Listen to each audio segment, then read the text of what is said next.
Hello, everyone, and welcome to the second episode of Drop Frames today. We've got a special Path of Exile-centric episode with Mathil, Ziz. I'm getting that feedback again, Mathil, if you want to turn yourself down a little bit in your ear. Fuck, dude. Yeah, I don't know. We worked so hard. You messed up the... God, you just messed everything up. We're going to have to redo the I intro ruin now. things. That's what I do. I know. It's all right. We got Ziz here, a.k.a.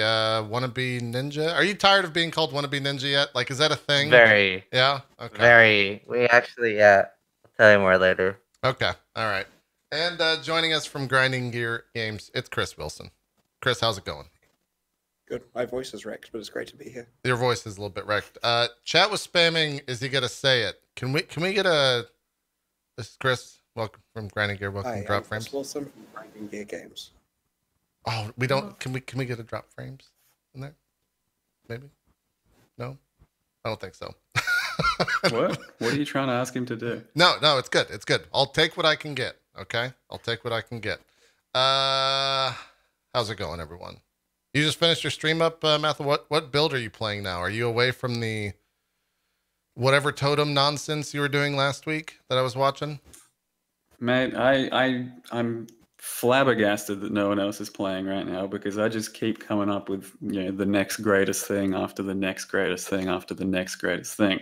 There's so much to still explore and do, honestly. Right now, yeah, it's a necromancer that's a cast on crit cyclone with detonate dead and might be the dumbest build I've done this league. Might be one of the best, honestly. It's stuff's crazy. And yeah, I just finished streaming, woke up at 3 a.m., grabbed a coffee, started, did an early sesh, and then finished, and here we are. All right. Well, thanks It's a for nice time to wake up. Yeah, 3. Is that normal? I think we might have talked about this last time you were on. You have a crazy schedule. I'm usually up at 4 a.m. to either make a video or get ready to do some streaming, and then usually till around midday.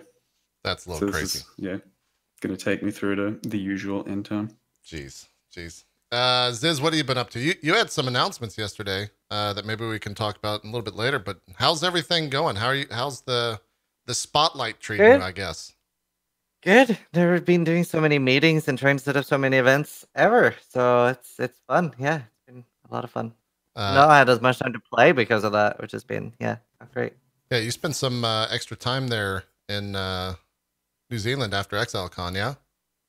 Yeah, it was actually funny that you should mention the ninja comment because we were getting food like right before recording, and some guy came up to me and he was like, "Hey, ninja, can I get a picture?" And I thought he said Ziz, so I was like, "Sure, yeah." And I like went to put my arm around him, and he looked fucking disgusted at me that I would even be like, "Yeah, dude, let's get a picture." Like there was like a death stare. If he was saying that ironically, then that's totally the appropriate answer. I think you did that. Yeah, was he just taking the piss? Is that what you're saying? Oh yeah, no, he was definitely trying to be a dick about it. Yeah, appropriately. Yeah. Yeah, then I think that would have been the right thing to do. Yeah, you did fine. It's all right. I didn't realize he'd stumbled across a real streamer. Yeah. Maybe so. And Chris, you guys coming off of Exile Con, getting ready to launch 3.9. Is it what is like the hell week, so to speak, the crunch week? And I know that's probably a bad term, especially around game developers, but is it this week? Is it next week? When are you guys really kind of all hands on deck getting ready for the launch? Yeah, it's meant to be ready this week so we can QA it next week. So both weeks are pretty harrowing at the moment, for sure. Yeah. What is it? People just running around trying to fix bugs? Like, what does that look like? What's the day-to-day, hour-to-hour? Getting stuff finished. There's so many border cases of obscure things that come up, like just complications with like how do map tabs work now and all sorts of stuff like that. There's, for example, one of the questions we're discussing that hasn't got an answer yet is in standard. When you complete a map from a past series, it will give you, it'll grant you completion of all the maps underneath that in tier. How's that going to work with the new system? There's a lot of things to solve. Okay. All right. Well, we'll get to some of that stuff because we got you for at least 2.5 hours. So Mathil doesn't think we can fill it, but I'm going to put him on the spot. Mathil, we got this. We're good. We're good. I believe in your question. Fill you up, Mathil. Yeah. You're going to do great. It's fine. This is actually just a podcast to make Mathil feel awkward. We're actually not interviewing Chris or, Path of Exile is not the focus here. It's just. Shit. Well, so far so good. You're on the right track. The last time you were on the show, that was the #1 comment that we got. Is that what? that we just made you feel awkward the entire time? I don't know, man. People read into stuff all the time Yeah. with this sort of thing. Like, oh, he didn't immediately say something afterwards, or he didn't chime in. This shit's so awkward or cringe. And I was like sitting there going, no, I didn't notice anything wrong. It was fine. Okay. All right. Well, you let us know. All right. Let us know when the awkward meter's too much for you. We'll see what we can do to fix it for you. We want you to be comfortable here, Mathil. Good. Chris, let's talk a little bit about ExileCon. You guys are probably about, what, 4 weeks, I guess, since you ran the event. It was your first time running the event.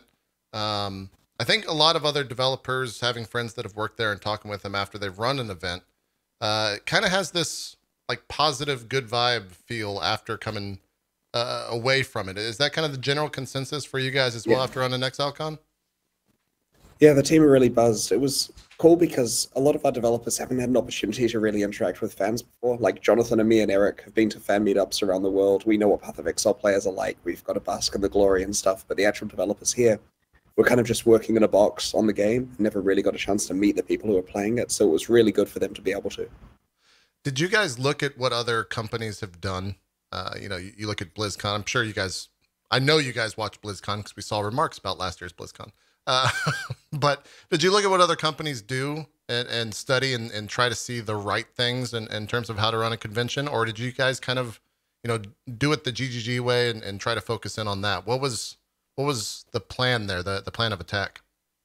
Well, we started by talking to Rebecca from Warframe about TennoCon, and we spoke to the guys who did EveCon and got some advice. I mean, the EveCon guys said, start the drinking early, make sure the alcohol doesn't run out, was basically the advice from them. So different type of convention. We got lots of great advice from Rebecca, and that was super helpful. Yeah. So, we did talk to other people. We haven't spoken to anyone who arranged BlizzCon, and we haven't attended ourselves, but we did watch the coverage. And, that was certainly very useful as well. There was definitely a different tone in terms of, what Blizzard was saying and what you guys were saying, where you guys kind of approached it with this, I guess, like a sense of humility. Would you say that was on point, like that was on purpose? That was from the get-go the plan? We were trying to be careful with how we announce stuff, because if you walk in there saying this is the best thing in the world, the community is very eager to say, actually, it isn't.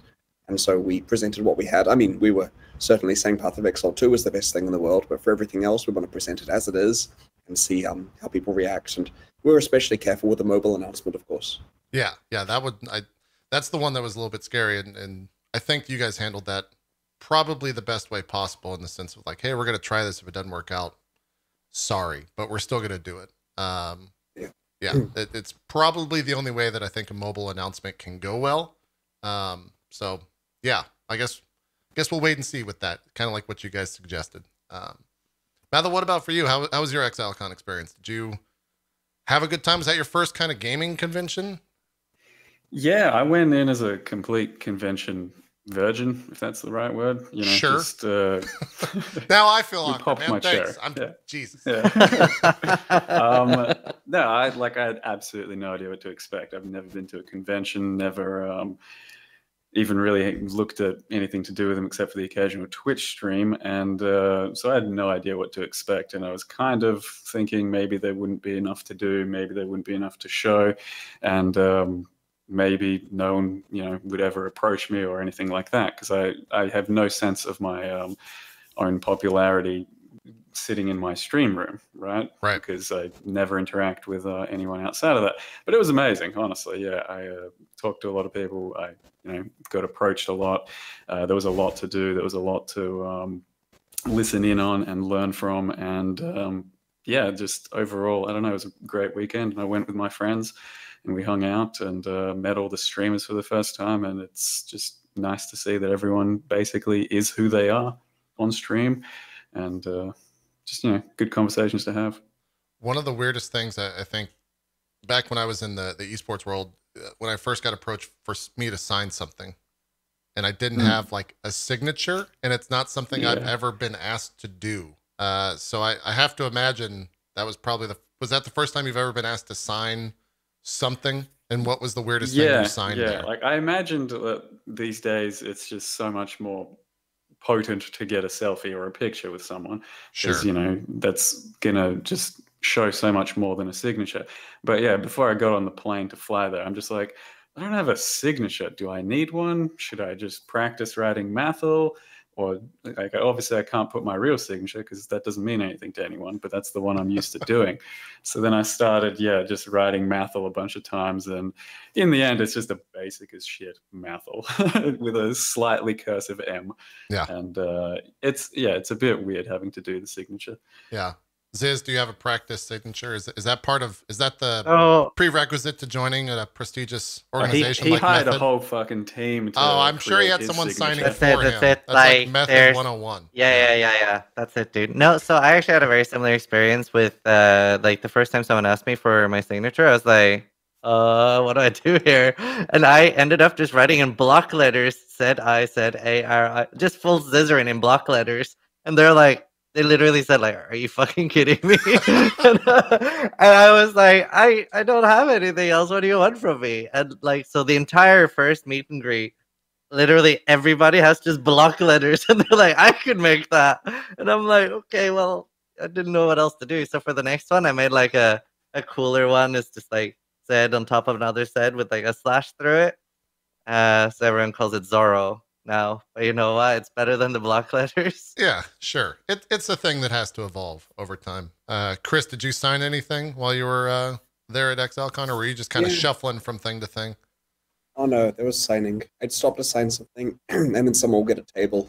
Like it happened. Like they literally brought a table over while I was signing because of the queue that formed. And so this happened outside as well. So there was a lot of signing. Yeah. I signed people's glasses. I signed a fishing rod. I signed people's skin. Yeah, it was weird. How hard were those maps to sign though? Like that's the thing most people want to bring over. Oh, was it like a cloth map rather? Yeah. We gave everyone a cloth map as part of the swag bag, and it was a map of Rayclast as opposed to one of the maps of the Atlas. And so the ink bleeds quite a lot when you're signing those. So you have to be pretty careful, but you develop a technique after a few thousand. Yeah, one of the best ways that you gotta get the person to hold each corner. Yeah. And you then, gotta really like. Yeah. Anyways, this is the information people have obviously tuned into this podcast to hear is how to sign things, right? Like informational podcast. Yeah. I've been to quite a lot of conventions now, and it was like a very, very different feel. Because I feel like at TwitchCons, it's a little bit of like a popularity contest, and you see all like I don't know what to call it, cliques or something, like the like groups of people that always stay together. Whereas at ExileCon felt like very much like one big family. It was really nice. Yeah, that's always good. That might be a result of maybe being the first one, and maybe those cliques haven't formed, but I don't know. Right. Might also just be the PoE community. I feel like just, I guess, being a part of the community so recently, you guys are pretty well known and everyone kind of knows each other, and I don't feel like there's egos within this community. I don't know if you guys agree with that, but everyone just feels pretty normal, I guess. At the end of the day, there's no like I'm better than that, or I'm better than you, or I have more viewership, so I'm going to look down on you. It just feels like a normal, nice community for the most part. Have I not been bringing that across? I've been trying pretty hard. No, see, I got rid of that by just calling you Mathis, and now you're just a giant, clown in my head whenever I see you, Mathil. So no, I don't feel that at all. But that's my way around it. I got to step my game up, dude. Yeah. I guess you do. It's fine. You get the word out whenever you cosplay at the beginning of every season, and then we're just all doomed. We have to sit there and listen to our chats, talk about how you're dressed up as whatever. So just keep doing that. It'll be good. It's a good plan. I hope it keeps working, man. Chris, for you, what in terms of having the content creators and different streamers out there, is that kind of the direction you want to take it? Is it more of a celebration of Path of Exile when it comes to ExileCon, or is it also, kind of a media event where you can get announcements out there? What do you guys have kind of a direction you want to take it? Raising it as a media event is what gets the budget, right? Like, and I'm like, hey, we don't spend advertising money on anything else, so let's drop $1 million on this event, including flying people out. That's easy to justify. And so it is a celebration of Path of Exile, but, we're happy to spend money to make sure that the right people are there as well. I'm sure you guys had like a post-mortem for the event. What was the number one thing that you guys think you did wrong when it came to ExileCon? Honestly, it was too risky in terms of the number of balls in the air. Like, we could have been hit by one of the bullets we dodged, but it went really well. I guess we screwed up the first 10 minutes of the race, but that's hardly a big deal in the grand scheme of things. So everything went well.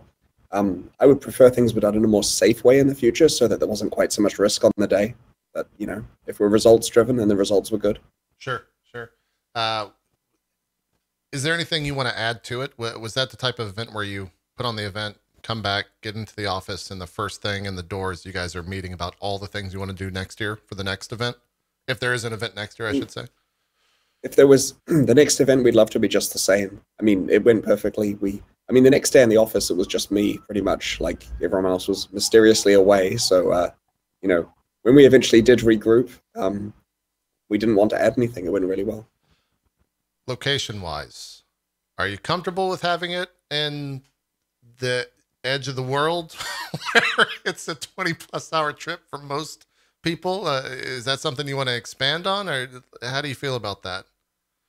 Well, I was initially pitching Vegas, but I was persuaded out of it. And the logistical reason was we get to have our staff there if it's in Auckland, right? Like, if we just drive 10 kilometers to the event, everyone can be there.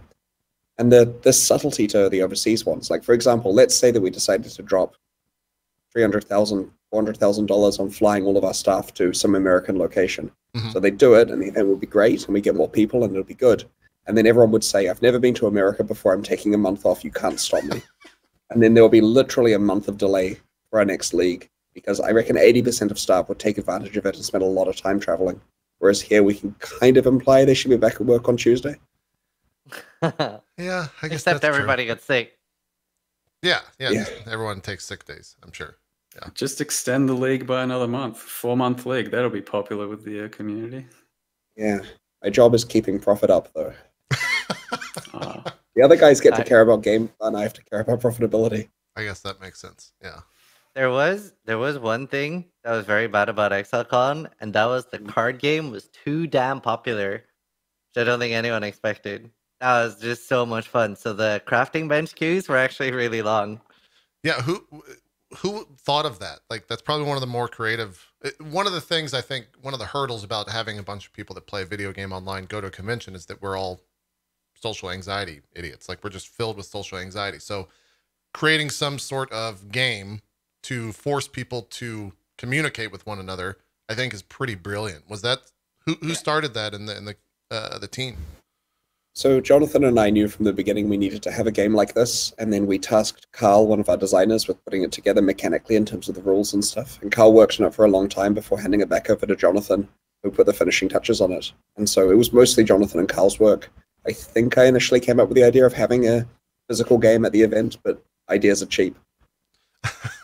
How many people actually ended up defeating you when all was said and done? How much? Yeah, 49 people. 49. Now, was that a result of just not enough time, or is it just 49 people? A lot of people tried, but only 49 people won. Yeah, 49 people got the requisite items. I made sure to hang around so everyone who could have a chance, succeeded in doing it. But yeah, it was more than we expected. I was thinking 5 or 10 would. Yeah. It was Quite a actually lot, 'cause really they had hard. one by the end of the first day, right? Yeah, just one by the end of the first day, then another 48 on the second day. Dang, people were tryharding the shit out of that. Ziz or Mathil, did you guys play it at all? The Exile Con card game, or were you just too busy, signing autographs? I mean, I was too busy. I was just soaking in the event for what it was. And, every time I'd get stopped for one picture or something, a bunch of other people would swarm in. So I was happy to just do that. And I passed my cards on to my friends. If they wanted to stand in lines, they could do that. So, yeah, no, I was far removed from it. Yeah. Ziz, didn't you state that you wanted to try and get the Yeah, Shaper win? so- How'd that go? I really wanted to try hard to kill Chris, and I was trying very, very hard. I played the entire first day, and I was streaming myself playing it. But I got slowed down by queues and pictures and stuff. But it was really fun. The problem is I managed to get to Guardians on day 1, and then on day 2 I had the two interviews with the Neon one and the Chris one, and then I also had a big meet and greet, which dragged on as well. So I didn't get past Guardians. I didn't get to play on day 2 at all. Gotcha. So Well, sadly I couldn't kill Chris. But it was so fun. It was really great. And you saw random people would be trading with each other, and so many people made friends. So yeah. It was great. that's a great way, I think, for a company to kind of initiate the community to interact with one another rather than just kind of all go in Can there I as chime symbols. in about yourself, JP? Did you ever consider going to ExileCon, or is it too far away, or just too many things going on? There was a point in time where I was going to go, and then we got a dog and no one could look after the dog. So it kind of came down to that. But yeah, it was about, I think, a 26-hour total travel time for me, being in kind of the center of the US. But yeah, I don't know. It's the type of thing where, you know, as a content creator, you look at those events and you think, well, I could cover that from home and just restream a lot of the content that's there because it was open. So I don't know. It might be where I make it out, but I think if I do go, I'll kind of do what Ziz did, where it's a longer trip. It's not just I'm going to go to Exile Con. It's I'm going to go to Exile Con and then spend some extra time down there and kind of see what everything's about. Because how often That's what most people did, I reckon. Yeah, how often am I going to travel down there? It's not something that you just do on a whim, right? Like that's a crazy amount of travel. So we'll see. And I think a lot of content creators were hesitant to do it, but for the most part, I feel like most of the big PoE personas definitely were there in person, right? Like was there anyone that was a glaring streamer that wasn't there? I can't really think of anyone. The main ones that weren't there that I could like think of off the top of my head was like Qtog and Dotmods. Okay, that makes sense. Yeah, maybe I'll just bring the dog next time. Chat's spamming a bunch of Qtog. Yeah, not Fezer. Yeah. Well, let's talk 4.0.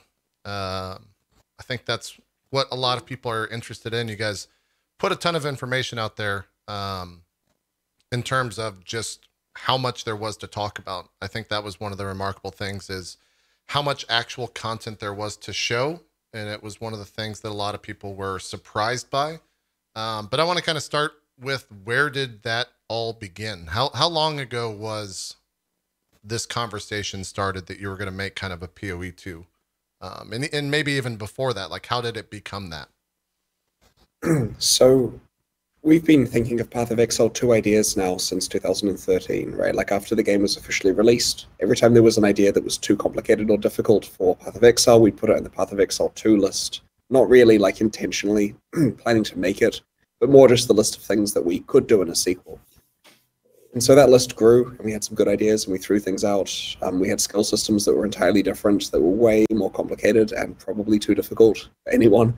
And eventually we narrowed down things to be actually quite reasonable. Like if we're making a new campaign, this is what it would be like, and this is what the story would be like. And if we were rechanging the skill system, this is how the new one would work.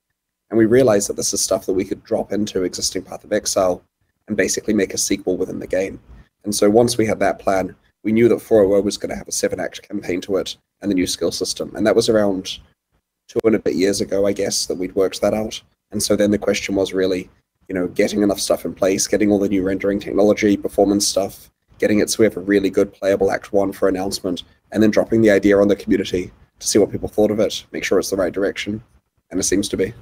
Without naming names, did you go and, you know, float the idea to certain people within the community and say like, hey, how do you feel about this? Is this something that would work, or is it the type of thing where you kind of keep it closer to your chest? It was a big secret and we didn't want it to leak, so we were very careful. I think I mentioned it like broadly to Ziggy at one point, you know, after getting like a blood pact from him or something like that, so that he can't tell people. Something like that. Okay, all right, we'll follow up with Ziggy on that. These arcane rituals. It's like the intro, like cinematic for Diablo 4, that kind of thing. Sure. Really helpful.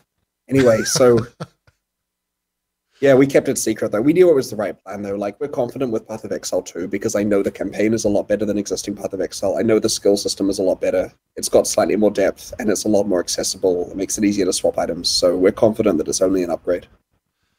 When you look at kind of, you know, live service games, Warframe, Destiny, there's a bunch that you can fill in the space with.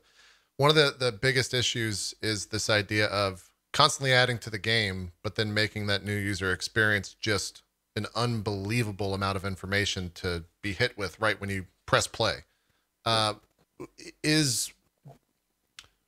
you think that what you guys are doing in terms of kind of making a secondary campaign or a second campaign, I shouldn't say secondary, but a campaign that is going to be kind of what you guys push out there as Path of Exile, but also still remembering what was already there in the place and not trying to overwhelm the player? Is that kind of the best way to do it? At least you guys hope, I would assume. Well, we want we want new players to play the new campaign because it's easier to get into. Like, a lot of the rough edges have been sawn off. Act 1 is a lot better experience than regular Path of Exile Act 1. And the campaign is kind of designed to learn from a lot of the problems that we had with the regular Path of Exile campaign, which is honestly a little too long and a little too repetitive in places and involves killing a few too many gods. Like, there's a bit of epicness creep going on there that makes it hard to make compelling expansions, because where do you go when you've killed all the gods?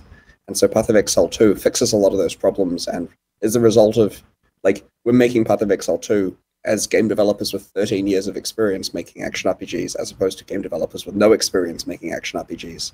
So that alone will be a good experience for players. And it also lets us kind of balance what content is present in the campaign to kind of reset expectations about how to learn the game, while still keeping everything in there for the end game. So you still get the same experience once you know how to play. One of the issues, I think, or not issues, one of the things that streamers are constantly asked is, how do I get started with this? And in some way, we're kind of like the face of Path of Exile, at least when it comes to how to get started. What do we tell people? Like, wait for 4.0, play the new expansion, or sorry, play the new campaign, play the old campaign. What do we tell people? I feel like it's the game. It's the answer I never have the question I never really have a real answer for. It's usually go ask Mathil or go ask Ziz. And I just tell them to go somewhere else. We're planning some of our biggest expansions ever between now and the Path of Exile 2 release, right? Like, 2020 will be the year for Path of Exile in terms of stuff affecting the core game. For example, with Conquerors coming out in a week, that's going to make some really, really big changes to the end game. We've got some fun stuff planned for next year. And so it'll be a good year for Path of Exile, and the right time to be playing is always now, knowing that Path of Exile 2 is on the horizon. And of course, if someone's planning to stream Path of Exile 2 and take advantage of the huge player numbers we're hoping to get, especially with other compelling action RPGs coming out, increasing the size of the genre, then now is a good time to get into it so that you can be not crap at the game in a year. Mathil and Ziz, I'll ask you the same question as well after we get Mathil's answer. Is this the type of thing where you're like, fuck yeah, it's finally happening. Like, we're going to be at the front of all this. PoE is going to get even bigger than it is today, and I'm going to be there at the front. Like, is that where the mindset is? I mean, kinda. To me, it's all just always overwhelming. Like, I don't know.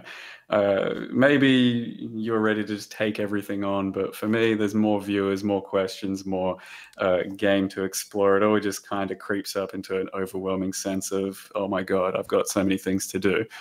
But yeah, I'm absolutely loving it, and it's been amazing, sitting back and watching PoE grow bit by bit, and as such, watching my channel grow bit by bit, because it's directly tied to it. So by all means, I'm excited for something big and 2.0, and just to see what the entire horizon holds for us of the genre of this type of game. Right, Ziz, what about you? I'm very, very excited about it, because I remember especially my first 2 years of streaming. So many of my real life friends, they were experts on Twitch. They would keep nudging me and be like, Ziz, you should stop streaming Path of Exile. Do you know why you should stream? League of Legends. Look how many viewers League of Legends has. And some other experts as well. They were like, you know what's good, Ziz? Fortnite. Have you thought about it? And I'm like, okay, please stop. So yeah, no, like the more and more PoE grows and ARPGs in general, yeah, that's fantastic.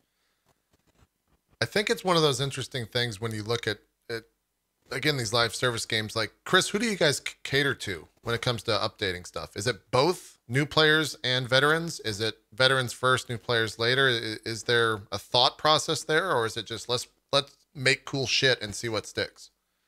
Well, there's also the third category, which is returning players, because to some extent, like, the veterans are playing, the new players probably going to find the game too complicated, and the returning players are the ones who can be lured back in with new content, right? So it's someone who played a few leagues and hasn't played for a while. In fact, everyone's a returning player each league, because very few people play up right until the day before the new league drops.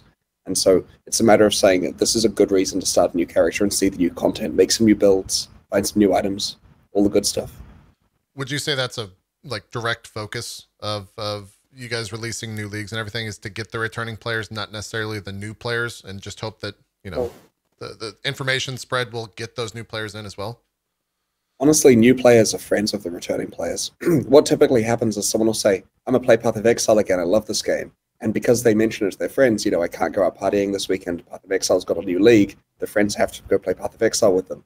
And so, we typically find that, like Magic the Gathering, people don't get into the game entirely alone. They come in because they've got someone to help mentor them and explain stuff and give them items and kill Avarius and so on.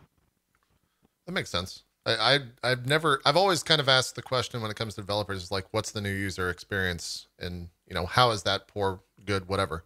But the idea of focusing on the returning players is not an answer I've ever heard, but I guess it makes sense. Mathil, Ziz, what do you guys say in terms of, I want to get started? Where do I go? Do you link them to a video you've made, or do you tell them to go watch a video by someone else? What do you do? Well, that's the thing, right? Either like, if I don't have a video, like there's been a few times, especially the Mathil had like a price tag video that I just could not be bothered to make. Every time people ask me for price tags, I would just tell them to watch the video. It's sort of a meme in Path of Exile. A lot of the time we'll tell people to ask another streamer for price tags. Everybody's kind of too scared to tell people to go to Mathil. He's probably gonna literally kill somebody if you like keep sending people there. But yeah, no, like it's a great opportunity. I can never tell if they're joking or not. Like if viewers are joking when they come in and say, "Oh, Ray's told me to ask you," or "Ziz told me to ask you," I'm like, "Haha, good one." Wait, seriously? Did they say that? That's the thing. That's why. So this actually happened once, and I saw a clip of like Mathil being told by a viewer that I had sent people there. I messaged him like, "Mathil, no, like I didn't trust me." So we're pretty scared of that in the PoE community. That's like always like an overhanging shadow. But yeah, no, it's a great opportunity to like make a lot of footage and stuff. And if I don't have any videos, I would generally like send them to somebody else. I do think like the PoE 2 campaign is going to be like the go-to for most people, just because it's going to be the new recent. Yeah, like it's going to be up to date and not like something from like 10 years ago. Chris, do you ever see? I mean, with Path of Exile moving forward, is that the type of thing where you guys might potentially grab a content creator and have them make a video in terms of, hey, here's what you should do to get started, or will you just kind of always refer to different streamers, different content creators? Like, where do you think GGG's role is in all of this in terms of facilitating where new viewers should go, or new players should go and try to catch some of these tips? So far, they've been working it out themselves, both in terms of the new players finding the content creators and the content creators working out when is best to make what type of videos. We could make it easier, like we could have it so when you go to pathofexile.com, there's Ziz explaining how to play the game. Maybe that's a good idea. It's not something we've really looked into. It's partly because the beginning of the game changes with each league, that we don't want it to look foreign, and we kind of need new videos all the time. So we need like a long-term plan for up-to-date videos on how to play. So what you're saying is you need to hire a streamer full-time. Yeah, something we're discussing. Wow, what's with the sigh right there? There was a hiring. I have to do the hiring myself. Yeah. It's terrible. Paperwork, work idea, though, because having an official source of information that you can point to would be really good. Like, for example, right now you can say, yeah, the tutorial help menu kind of helps. Otherwise, you can go to some people's videos and all that. But in the past, like, you guys have made Build of the Week videos, and those seem very well informative for the 2 to 3 minutes that they exist for. And when you made Build of the Weeks of my videos or my builds, I would point to that one and go, yeah, that's a better made video than what I did anyway, so you should probably check that one out for my build. So I think, yeah, you guys do a good job of the official information that could well be something to look into for the future. Yeah, fair enough. Yeah, it would make sense. Let's kind of talk specifics there or here at ExileCon. You guys announced a bunch of different things. A lot of these questions were pulled from the Reddit community, so shout out to you guys for providing a lot of them, but we'll kind of be jumping from topic to topic here pretty quick. In terms of weapon bases, you guys announced some different weapon bases, but in terms of weapon types, are we ever going to see anything like dual wield crossbows, pole arms, any other variations, or will you guys kind of stick to what's already in there because it's just too much of a monumental task to add that much difference? So my understanding is that we are currently experimenting with at least one new type of weapon in Path of Exile 2.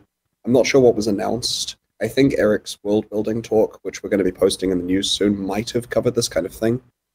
So I don't want to say too much in case it hasn't been announced yet. But yeah, there's at least one new type of weapon that we're at least playing with animations for and trying to sort some stuff out, see if it's viable, make some skills for it. How much of a Yeah, process is that? I think Spares is fully announced. Oh, okay. Yeah. How much, like, talk to people. What's that process? Is that a monumental task to throw something like that in terms of balance? Like, what it goes into that? From a balance point of view, it's not too bad because the weapons are relatively similar to each other. They just have a few small characteristics that make them different. But a lot of it comes down to what skills work with them, right? Like, if we said we've added flails, they're just maces, but they look different, then that's not really adding anything to the game. It's just having a mace with physics on it.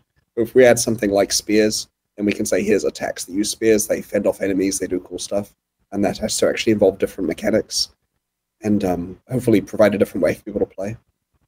That makes sense. Ziz, Mathil, any weapon that you were just super into?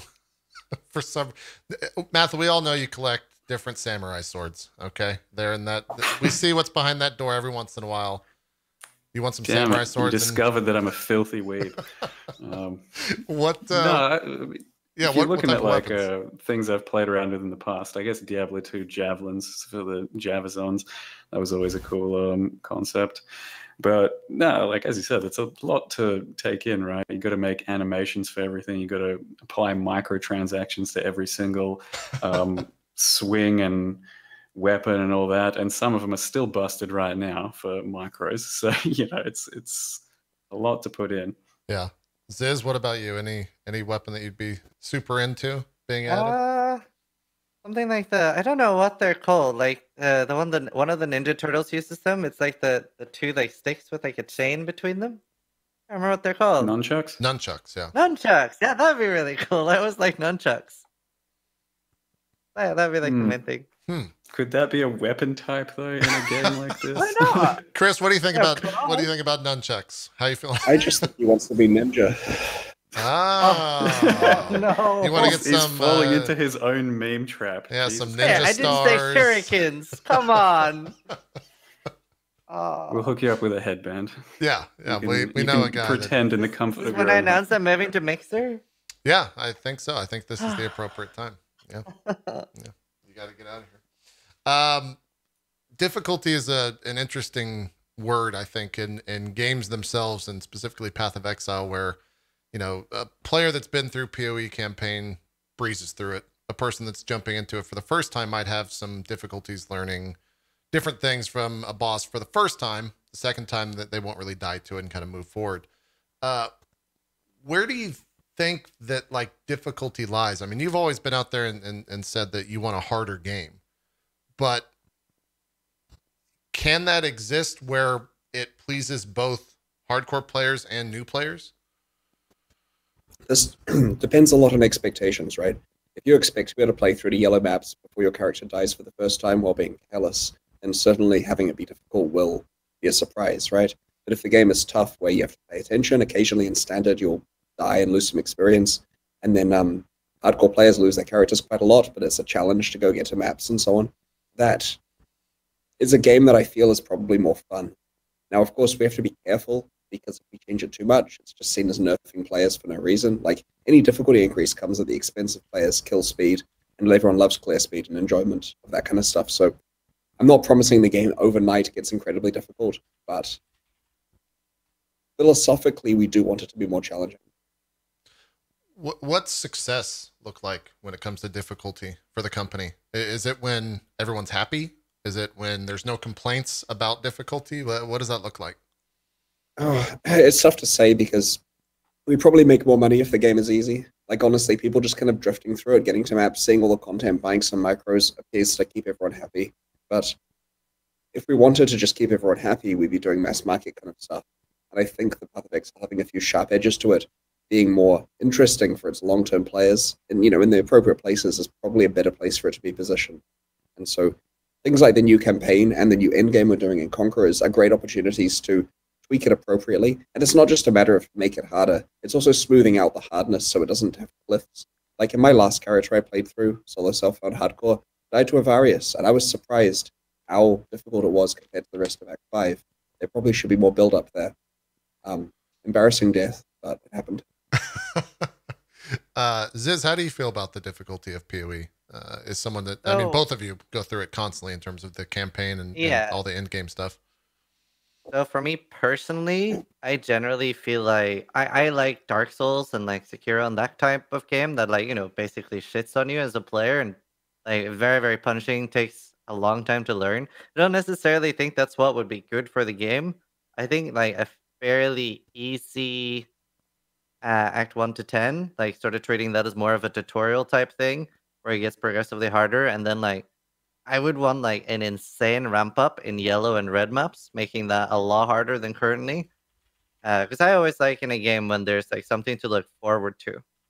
But I don't necessarily think that making early game crazy hard is going to be a good thing for the game. Yeah. Well, We it's do good for have- me personally. I think that's great. We do have increases to difficulty coming in Conquerors that smooth the maps out to be quite a lot harder, so no worries on that. But in terms of early game difficulty, I remember the days where Hellrake was a big challenge, Fire Fury was a big challenge, Necromancers were a big challenge. Even back in closed beta, the caster skeletons would wreck you from a distance in the prison. Yeah. These gradually got sanded down over time. And so we're trying very hard to put the barbs back into these individual monsters, but in a way where you learn what they do and then you work around it.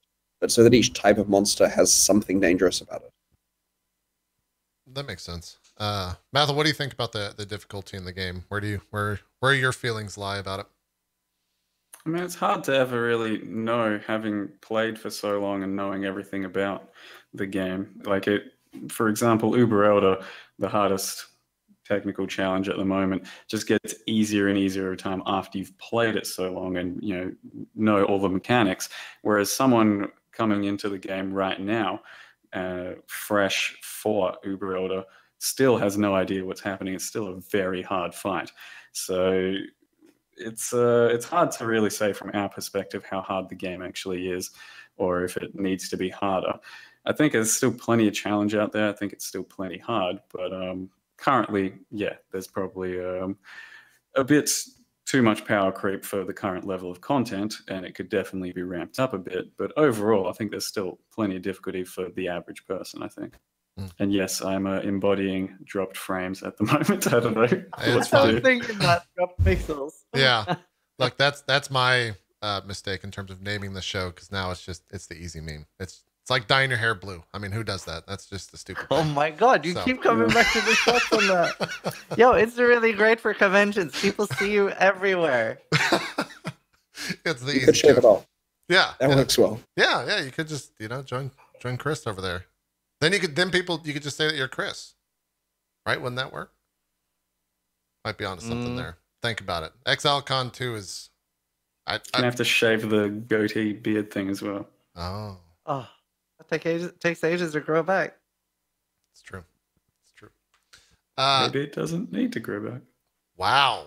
All right. Can you two stop I was just talking about how friendly this community is. We You are can't- friendly. He even Okay. took me climbing. I mean, did you Yeah. really climb those? Like, we all saw the stream. Okay. We No, saw. I'm terrible. Yeah. I'm not in great shape. We saw how that went. I tried really hard. Maybe that's all that matters. It is. Let's talk about the player trading of Path of Exile. Chris, I feel like this is the one question you get asked more than any other question. I can even see right now you're nervous to get to ask about it, and that you gotta give your filler answer. Auction houses, obviously, you've stated, will probably never come to the game. You want you want the player trading experience. Is there plans to facilitate a better trading experience in terms of people not responding or price fixing, or is that in itself is that the player trading experience that you guys are kind of wanting to go for? This is a difficult area because we want trade to be difficult, but we don't want the frustrations that make it difficult to be things that are really annoying and feel like they should be fixed, right? Like someone not responding, and then the next person not responding, and then the third guy was price fixing, and so on. It's not a good experience for anyone, and ideally, we wouldn't have those things occurring. Unfortunately, creating a system that deals with those that isn't an auction house is actually fraught with lots of border cases. start adding reputation systems where if someone isn't, if someone's price fixing, you can hide their results. And if enough people hide them, then they disappear entirely. What happens if you're that guy? You're like, all my shit's gone off the language. All my stuff's gone. You can cuss. It's fine. How do I get it back? And so we have to have a policy of like, because you can get your 10 friends to report someone just because you want their trades to disappear. And so then maybe we don't have them disappear. Maybe you just individually hide them per person. And there's just no good answers here. Otherwise, we do them. Right. We're not intentionally using these frustrations to make it hard, but we do want it to be hard. So if people have really smart answers to those frustrations, we'll totally listen to those. Yeah, I mean, I could already see a world where if you had like a reputation system where people would just constantly do it to streamers themselves, and we would never be able to sell a single thing, just for the lulz, right? We actually had that. We had a problem with that with those. Somebody set up a mapping website where you could send up to request and like buy or sell maps, but there's no verification needed. So people kept putting in like, Zizarian wants to swap every map for every map on softcore. Suddenly, like ding ding ding ding ding ding, and I was like, "What?" I had to I was playing SSF, so I'm like, "Okay, D&D." But yeah, it was really annoying whenever I'm on Trade League and stuff like that happens. See, I don't see the problem with that because no one does that to me. Everyone seems to love me. There you go, Mathil spoken. Well, good for you, Mathil. I'd agree. We can fix that. Pretty well. Chris, we can fix that. Chris, what's the official company statement on the Mathil effect? Well, that everyone loves him. We support that. No. In terms of the market fluctuation that Mathil can cause. How do you feel about a player being that powerful when it comes to prices of things? Is that fine? This is regular market supply and demand, right? If he says this thing's good and people trust him, they'll buy it, right? It happens all the time. And I mean, to some extent, we will buff something and then not make a big deal about it. It's waiting there for someone to discover. So Mathil comes along and says, this thing's probably should be worth more than it is. And then a lot of people buy it. Maybe too many people buy it. But this happens in regular markets all the time, right? Something will happen, it will overcompensate, then it drops back down afterwards. Yeah. I mean, you're not wrong. You're not wrong. Is the whatever the player trading, is that something that might be a focus down the line in terms of a major patch, or if it's when we find the solution, we'll let you guys know and try to implement it? Oh, sure. When we find the solution, we'll just throw it in there. It's not intended to be a big feature. If we find a cool way to stop price fixes, it'll just go in that day. We just need to, I guess, care more about it and also have better answers to this. It's very easy to not have an easy answer, so we go on with making the next expansion. But if we can come up with a smart way to solve the things without making trade too easy, then that's certainly something. And there's other trade topics to discuss. For example, and this is a fun one, our long-term plan is better unification of console and PC realms, right? Like ideally in the future, you'll be able to play with console players in the same game, in the same instances and so on. And they've got a totally different trade system. And so this is going to prompt some questions. Do we have both systems coexisting next to each other, which would improve PC options? There are some big problems with that. Anyway, lots of trade discussion to happen in the next year. Is that type of thing where you'll be pretty transparent with the community? I mean, you usually are. I will preface that with that. Matthew, you just turned your camera off completely. He did not like that console. He's out. I'm trying to just restart. Don't mention consoles. Matthew's out. He's gone.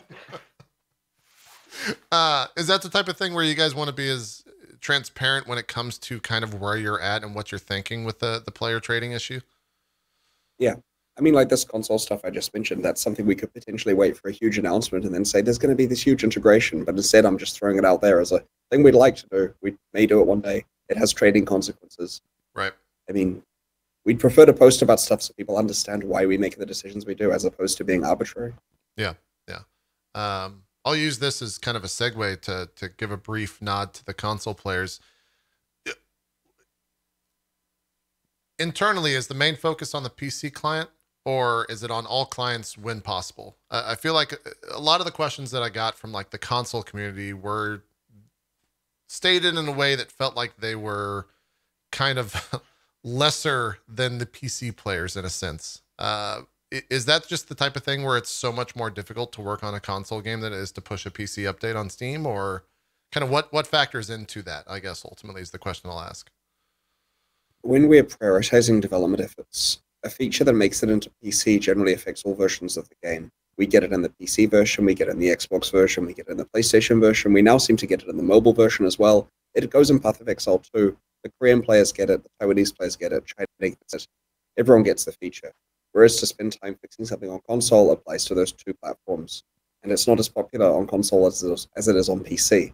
And so, because of this, and due to constrained resources, we implicitly kind of overcommit to things that affect all platforms because it makes the most sense and makes the most players happy. And this causes us to underserve our console community occasionally, and I'm very sorry about that. And one of our goals we have is working towards Path of Exile 2 is to make sure that console players feel like first-class citizens in the game and that they get all the development effort they need. And so our goal, in addition to as much unification as possible, is making sure there's complete feature parity. And ideally then it's just a matter of what type of machine you happen to be sitting down on, and it's the same game. That would be great. And so this does mean we need to sort things out, like getting chat fixed for console, which is currently mostly done. It's just a matter of getting item linking working properly, and so on and so on. What was the response, I guess, numbers-wise, if you can talk about that at all, when it comes to like the console releases? Is it a huge demographic, or is it most people still prefer to play PC? I can't talk about specific numbers. It's a medium-sized demographic. Like, it's totally worthwhile having it on those platforms, and it justifies the developers we have working on it. I mean, people may think we're not doing anything, but behind the scenes, we have a few guys certainly making console-specific stuff. And this is totally worth the development effort, and we're very pleased to have a console community. But it is larger on PC, partly because PC is in so many different regions. You mentioned the mobile, or someone mentioned the mobile version earlier. Is there any chance of Path of Exile making it to the Switch one day? Is that a real reality that could exist? The problem is that committing to that project further starves us of resources we need to, get some sleep in the next week and get the features sorted out. So I'd love to have it on as many platforms as possible.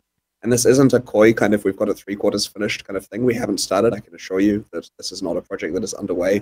But one day I'd love to. It's also tricky because the Switch as a platform has like game size limitations and patch size limitations that desktop PoE is way too large for. So we couldn't just drop the console version on Switch. But then do we really want the mobile version on Switch? What use is that? So we have to kind of work out what the game would even look like on that platform.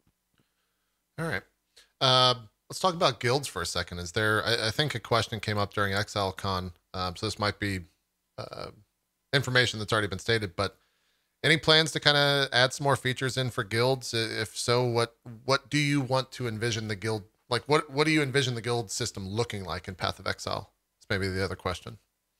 There's cool stuff we could do there, like looking at the perfect world where we have unlimited resources, you'd get awesome kind of guild hideouts and fun stuff like that, guild versus guild things. I played a lot of Guild Wars myself. I understand how awesome it could be. Having said that, that's also potentially a distraction away from getting the game to the state it needs to be for Path of Exile 2. And there's various guild things we want to improve. Jonathan's had some good ideas recently about technical ways we can improve guild capacity, which are pretty interesting. And so we are looking to make guild improvements. But it's kind of a tier 2 feature behind core development, unfortunately. Gotcha. Ziz, I'm going to use you as kind of a springboard for this question because we're going to talk about player deaths. Wow, you're just the scapegoat. Look, I'm sorry. All right.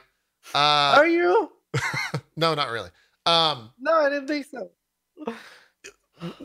What are your thoughts on the? I mean, you primarily play hardcore for people that have not checked out Ziz's stream, and one of the most bracing for another one. Well, just wait. One of I think the favorite pastimes of the Twitch community is clipping those deaths, and that's kind of one of the major tools, honestly, that I think you use to kind of see what happened in a lot of situations. What are your thoughts on kind of player deaths for yourself and in PoE, and do you feel cheated sometimes? How do you feel about it? Very rarely. I think I see a lot of people bitch about this on Reddit. A lot of people people's connections might be unstable, and that's a great reason not to play. But I do see a lot of people saying that the game is unstable or that the game isn't fair. Whereas if you look through all of my deaths, and I play arguably more than 99.9% of people, most of my deaths are very fair. There's usually a good reason for why I die. I think I have 130 deaths Like I have a YouTube rip playlist, which I'm surprised why every streamer doesn't do. Because Sure, I yeah. don't actually die more than everyone, but like they're really fun. Like you learn a lot from every death. I think that's like the most important part. And it's fun for other people and yourself afterwards too. Like when you're not like tilted by it. But out of all of those deaths, I think there's 5, maybe 6 that I'm like, okay, this was bullshit. Like there was one where the server just like timed like crashed and timed out a bunch of people, and I was one of the people that died. But you know, that is like that doesn't even happen once a league most of the time. And there was another death in Synthesis. It wasn't like really unfair. It was kind of hilarious. Like the whole like Synthesis map was sort of collapsing, and I got pulled back on top of not heralds, like the storm herald things, and like it procced just as I landed, and there was nothing I could do. Like the timing was perfect, so it was like 0.5 seconds, and then I just screamed like, "That's so unfair!" But that is like in like stuff like that's kind of fun, but it's also the minority of deaths. Chris, what do you hearing all that? And I'm sure you guys study a lot of information when it comes to the hardcore deaths, and you know, hear nonstop from the community about the issues around it. And sometimes it's too fast, sometimes there's no feedback. Is that something that you guys as developers feel like needs to have feedback, or is it the type of thing where a player should know that they fucked up and this is why? Well, I mean, I think more feedback, especially visually while you're in combat, is of course good. We want the game to represent what's happening accurately. We don't want it so that suddenly you die for no reason. That would of course be bad. And I mean, due to the nature of so many moving parts of Path of Exile, it's very hard to stop that happening ever. A lot of people have brought up things like combat logs to say what's happened recently. And in our internal experimentation with this, like for example, there's a death tracker on the Chinese version of the game. It says what monster killed you, what mods it had. And so to say you were killed by this rare name with these mods, the intention being that you could see, oh wait, it does extra damage, I've got to be careful around those. And usually it's not actually that monster that got you, that was just the guy who got the last hit. There's some other thing where you've been taking a lot of poison damage, or you just ran with punch shift for 5 meters or something, and you know, you got hit by a random arrow that took you down.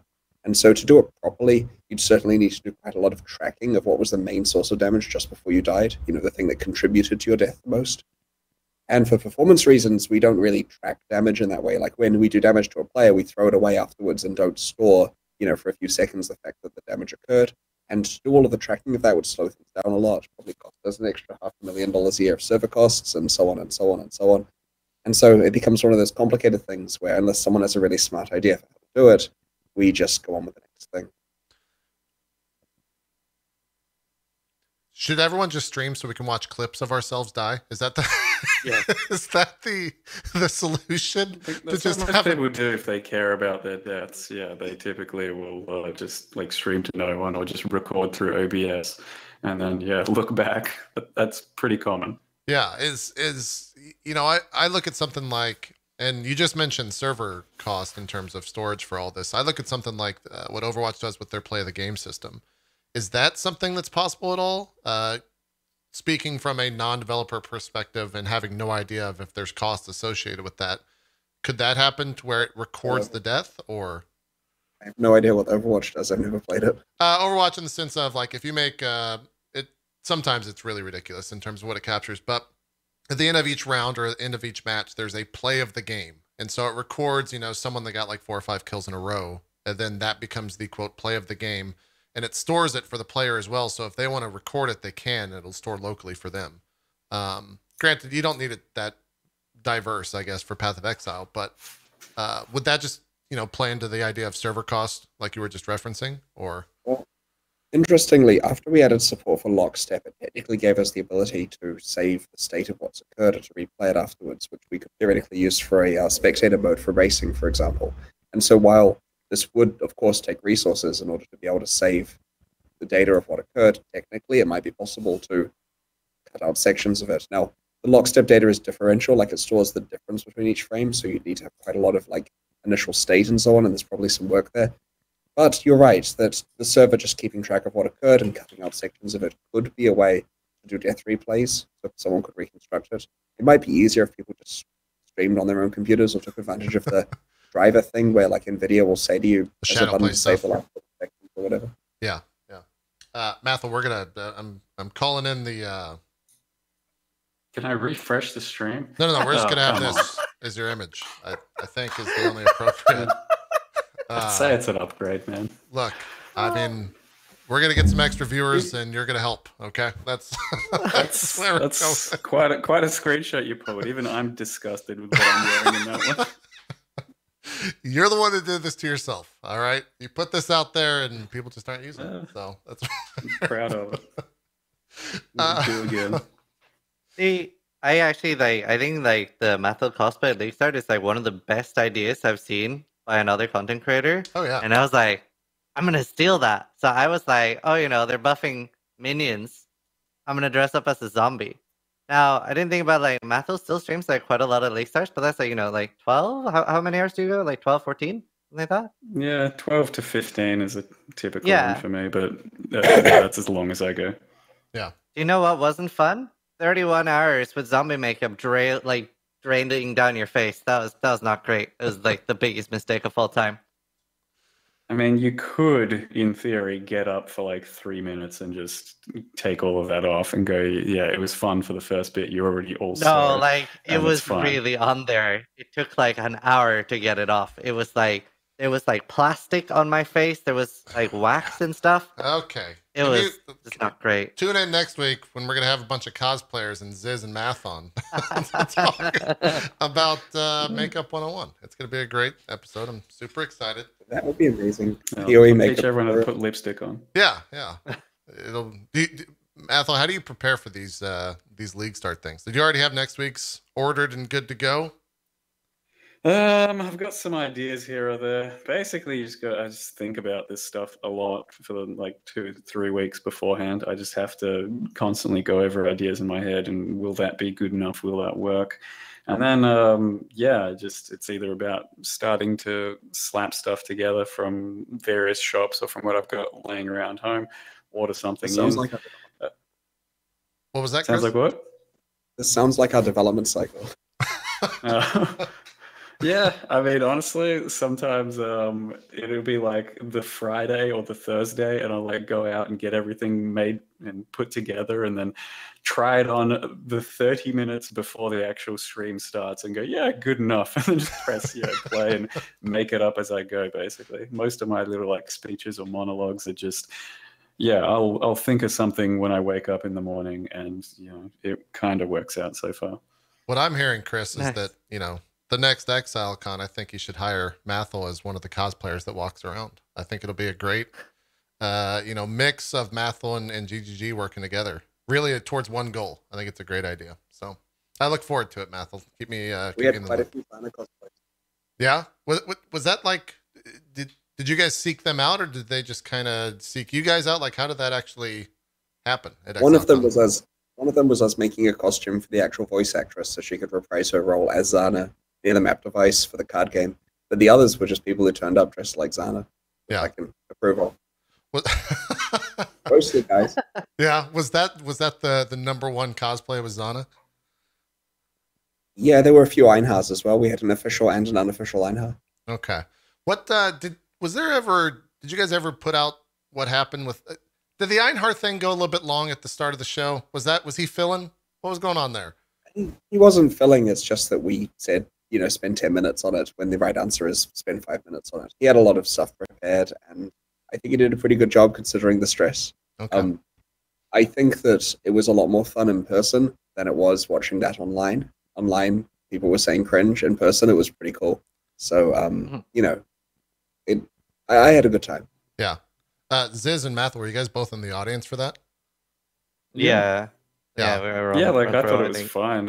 Like Chris said, in person, maybe it was. It wasn't quite what I was expecting, because the announcement, it finally ticked down. You're like, all right, here we go. We're gonna watch a trailer or something. It's gonna be super cool. And then Einhard comes out. I'm like, all right, I can see where this is going. And then it does go a bit long. But while you're in the crowd, people are laughing. They're reacting to what he's doing, and it's all pretty fine. There's no actual problem. If you look at the internet and all of them are just yelling cringe, it really affects your perception of what you're watching, and all of a sudden it kind of would feel more cringe. He That makes wasn't sense. covering for any technical problems, though. We got the technical problems before that. Gotcha. That's good to hear. That's good to hear. Let's kind of focus on some community questions here. Then I think Rory might jump in and kind of talk some build specific stuff. So I'll kind of introduce these Can I rapid just fire. Try to F5 though. Yeah, if you want just, to. You know. It won't mess anything up on my end if you want to try. It actually got better. Did you just do it? Oh, never mind. I said it got better, then it went down to 0 because he actually did it. This Mathil guy, I swear to God. We'll see if it. I'll remove the image here, then we'll do some rapid fire stuff. It's working a little bit better. We'll see if it sticks. So nice. These are kind of all thrown together, so apologies if there's not really cohesion between them. And Ziz and Mathil, feel free to jump in as well and give your own answers. Viro, MTX dressing room, MTX set grouping. Any plans for any of that, Chris? Set grouping is pretty awesome. There's a lot of cool stuff we could do with MTX sets, both in terms of selling them and letting people manage their own, so they can kind of bookmark a pile of stuff and click on it, get it in one go, to equip it in one go. Yeah. Dressing room has some annoying technical things. I mean, I'm sure to make us a lot of money, but we try not to prioritize the features that will make us a lot of money. We try to prioritize the ones that make the game good, and then the money follows later. So, again, another solid tier 2 feature behind getting our expansions out. Yeah, yeah. Mathil, I think you have every single MTX, right? Isn't that something that you, quote, pride yourself on? Is that accurate, or am I completely off base there, judging by the facial reaction? I don't know where you got that from. You don't have every MTX? I'd have every single MTX if Chris gave them to me so that I could actually show them off and make them a bunch of money, but they don't really want to do that for some reason. Okay. No, I've maybe got like a third. A third? Really? Figured you have more. Like I've spent, let's say, I don't know, over the years, maybe it's cost me like $5 or $6 grand total.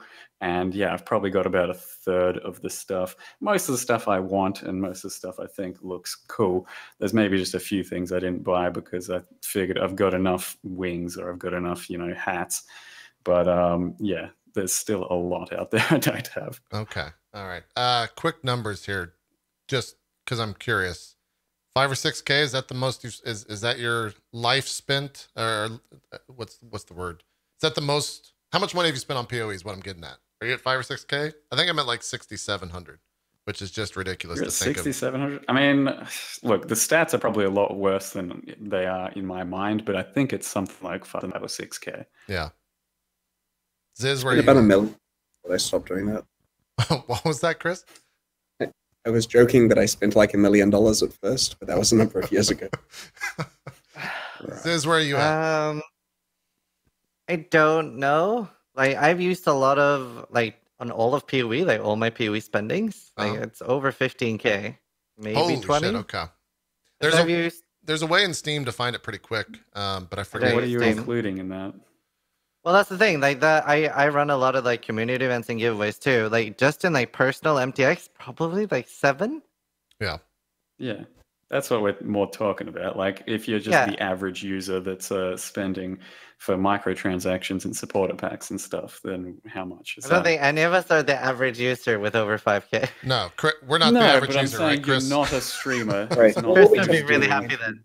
Yeah. A relatively engaged on a per year basis, a relatively engaged user will buy like $60 supporter pack for every league, so that's $240 a year. Then they'll drop $100 or $200 on a core supporter pack, plus maybe some packs. So it works out to like $1.50 a day or something like that if they're engaging pretty heavily with the system for several $100s per year. There's people that spend a lot less. There's people that spend a lot more, and that's the great thing about free to play is they're all welcome. Even if you're spending nothing, spend what you can. And whereas if the game was priced at exactly $60. We get exactly $60, and that cuts people out and doesn't allow other people to really embrace their hobby. What's considered a whale?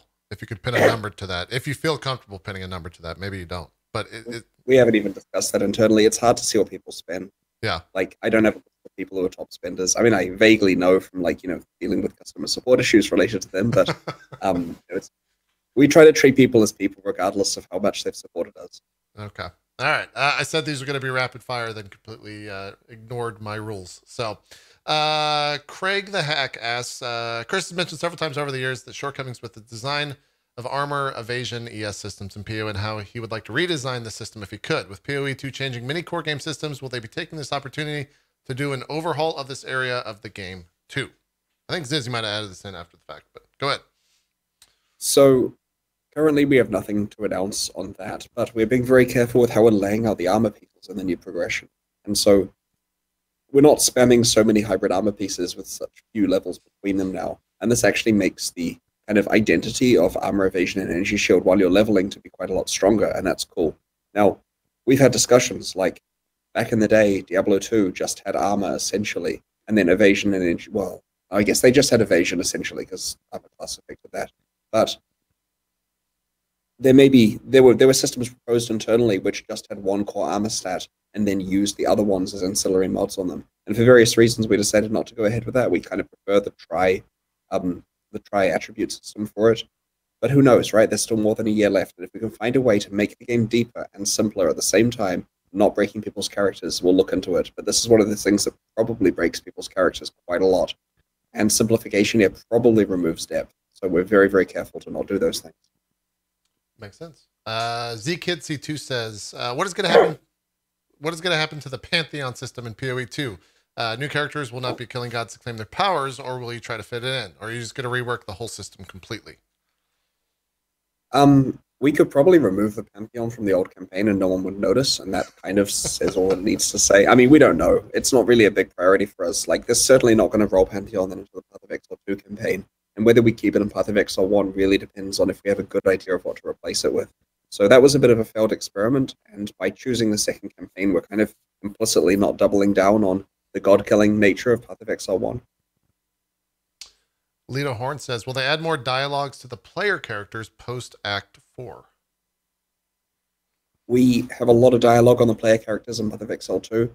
I don't think it's likely that we'll fix the dialogue in the Path of Exile 1 campaign, but you never know. This is the kind of thing where I say, this isn't worth the money to do, and then they'll go and spend the money on doing it. So it may happen. Okay. Mountback was asking about wands, and I know, Mathil, you had a question as well about wands, so why don't you fill in for this question if you can remember it? It might also be a question for Rory, so maybe I'm jumping the gun. Rory definitely knows about wands. Okay. I'll do my best anyway. Well, let's wait for Rory then, I think. We'll wait for them? Okay. Yeah. So, we'll save that one for Rory then. Flint Holloway with kind of a joke question, but I think it's serious. What exactly is Einhar business? Hunting. Well, that's all Einhar cares about is hunting. Okay. Well, that was okay. Zorkist is asking, will Headhunter stay in the game? How does company feel about these quote ultimate items? What about you personally? So I personally feel that us taking the most iconic, powerful, unique in the game and making it worse is not the right direction to be going for Path of Exile. The game needs more items that you're very excited to find. Now, sure, the item's a bit OP, it does some dumb stuff. That's maybe not a great situation for the leagues, but I think that in principle, having items in the game that are OP and do some dumb stuff is pretty cool. Maybe we should have more of them rather than less. Yeah, I don't know. What do you guys think about that? Most leagues, like Headhunter is a bit insane, probably a bit overtuned, but most leagues it hasn't really been a problem. I think the only league where I would say it was a big problem was Legion, because it made it so that the if you like, not so much for me because I can get a Headhunter, but if you couldn't, it made it so that if you wanted to engage with the like in-game mechanic, it wasn't worth it for you, like profit-wise, to do emblems unless you had a Headhunter. And I don't think any item in the game should simply make it so a mechanic is not worth doing and that you're better off selling it. Like, I think the league mechanic should always be like fun and accessible for everybody. Did you see a lot of the clips of people playing with Headhunter during things like Legion or Double Beyond and stuff like that, Chris? And do you ever look at that and just think that the guy making this game 10 years ago would weep at what he's watching, or is it just fine? Yeah. Well, it's a natural state of progression. The game isn't my game anymore. It's the player's game. If that's what they're playing and having fun, then I can't just come in and go, nah, this isn't my vision. We're getting rid of it, because then we'll have no players left, right? So we kind of have to embrace it and say, how can we make this more fun? And that may mean nerfs occasionally, right? Like if something's completely ridiculous, we have to nerf it. But I think we have to be careful with Headhunter. Having said that, it's not my decision, honestly. And Mark II, Neon, who's in charge of this stuff, I think is way more likely to go and make some careful adjustments to it. So I say there's a more than 50% chance that it probably does get adjustments. But philosophically, I'm cautioning people to be careful to not completely gut this stuff, which is very attractive for players to get and look forward to. I think Neon said he likes the item and he still wants to keep it around as much as possible in its state. But yeah, I can't help but play my game and then enjoy my builds and do my stream, and then sometimes after that click on someone else's stream and see just this giant target moving around destroying everything. And I play the game a lot, and I feel like I have some sense of also ownership to it, and I'm just sitting there going, what are they doing to my game? Like, it's so not what I'm trying to fight for the community, saying you should do things your way and it should be nice and methodical and slow and steady and built together perfectly, and then there's just that, and I go, Yeah. Maybe the solution is just keep making it rarer, right? 10 times rarer. Now fewer people get to do that. It's still a chase item. I don't know. Sure. And yeah, it's just ultimately I don't think it can impact a league at that much. If it's going to be something like a Legion, then at that point, maybe it's completely inaccessible for that league, or just really, really hard to get. Yeah, like for if everything inside the emblems had been unique monsters, so like Headhunter just wouldn't feel like that would be fairly balanced for that league. You mentioned the idea and in Blight League, Headhunter was fine. Yeah. You mentioned the idea of other, I forget the way that you said it, but kind of these other chase items, these other Headhunter ultimate items, I think is what you said.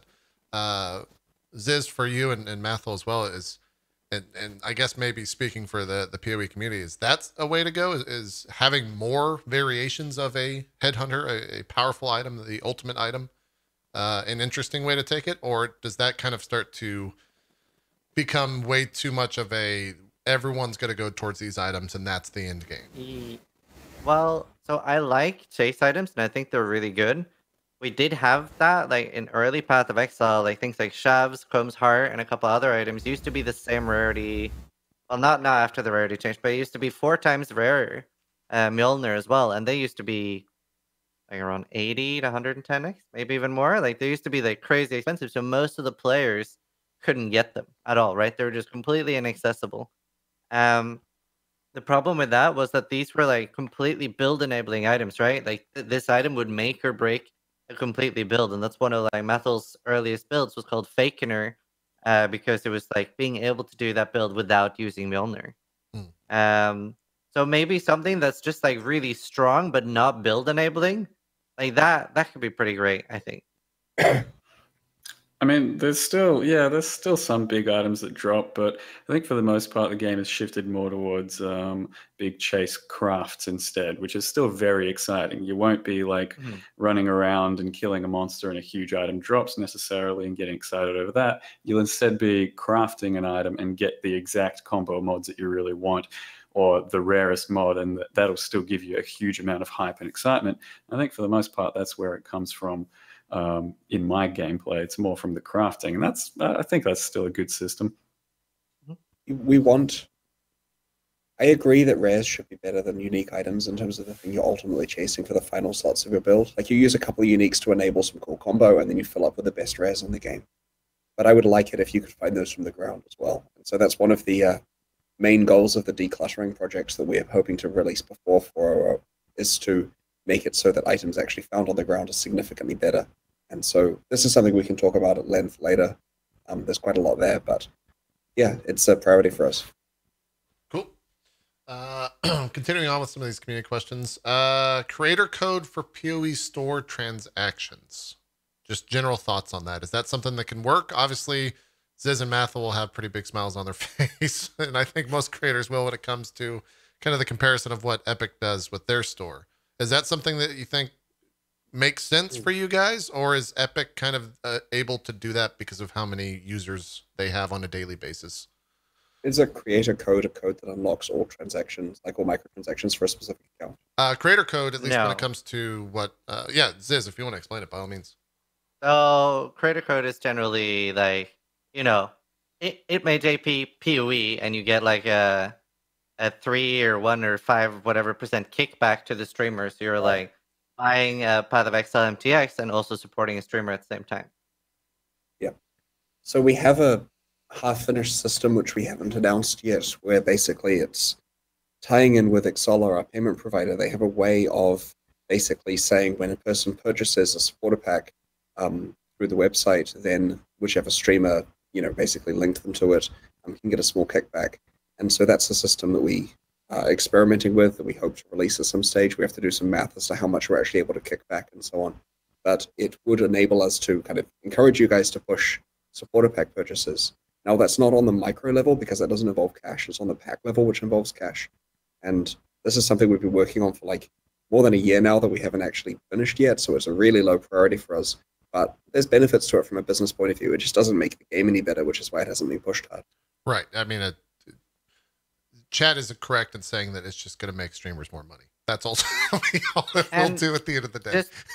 I think a lot of people are curious. If Mathil buys the supporter pack, that doesn't go up in price, right? Right. Are we sure, though? I mean, sometimes, I don't know. The conversion depends on the conversion, right? That'd be hilarious, supply and demand. Oh, you like those angel wings in that cheap pack? Yeah. That's 600. But then Mathil would just meme it and would get like, whatever. I can't think of a bad MTX, right? You know what I'm saying? I'm still just sitting here waiting on my royalties for selling so many Seraph Spectral throws back in the day. Like, do you have stats on that? Surely it was like nothing, and then all of a sudden, just millions flew out the door.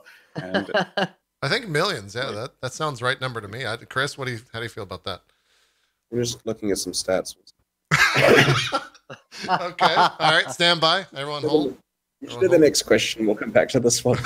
Okay. All right.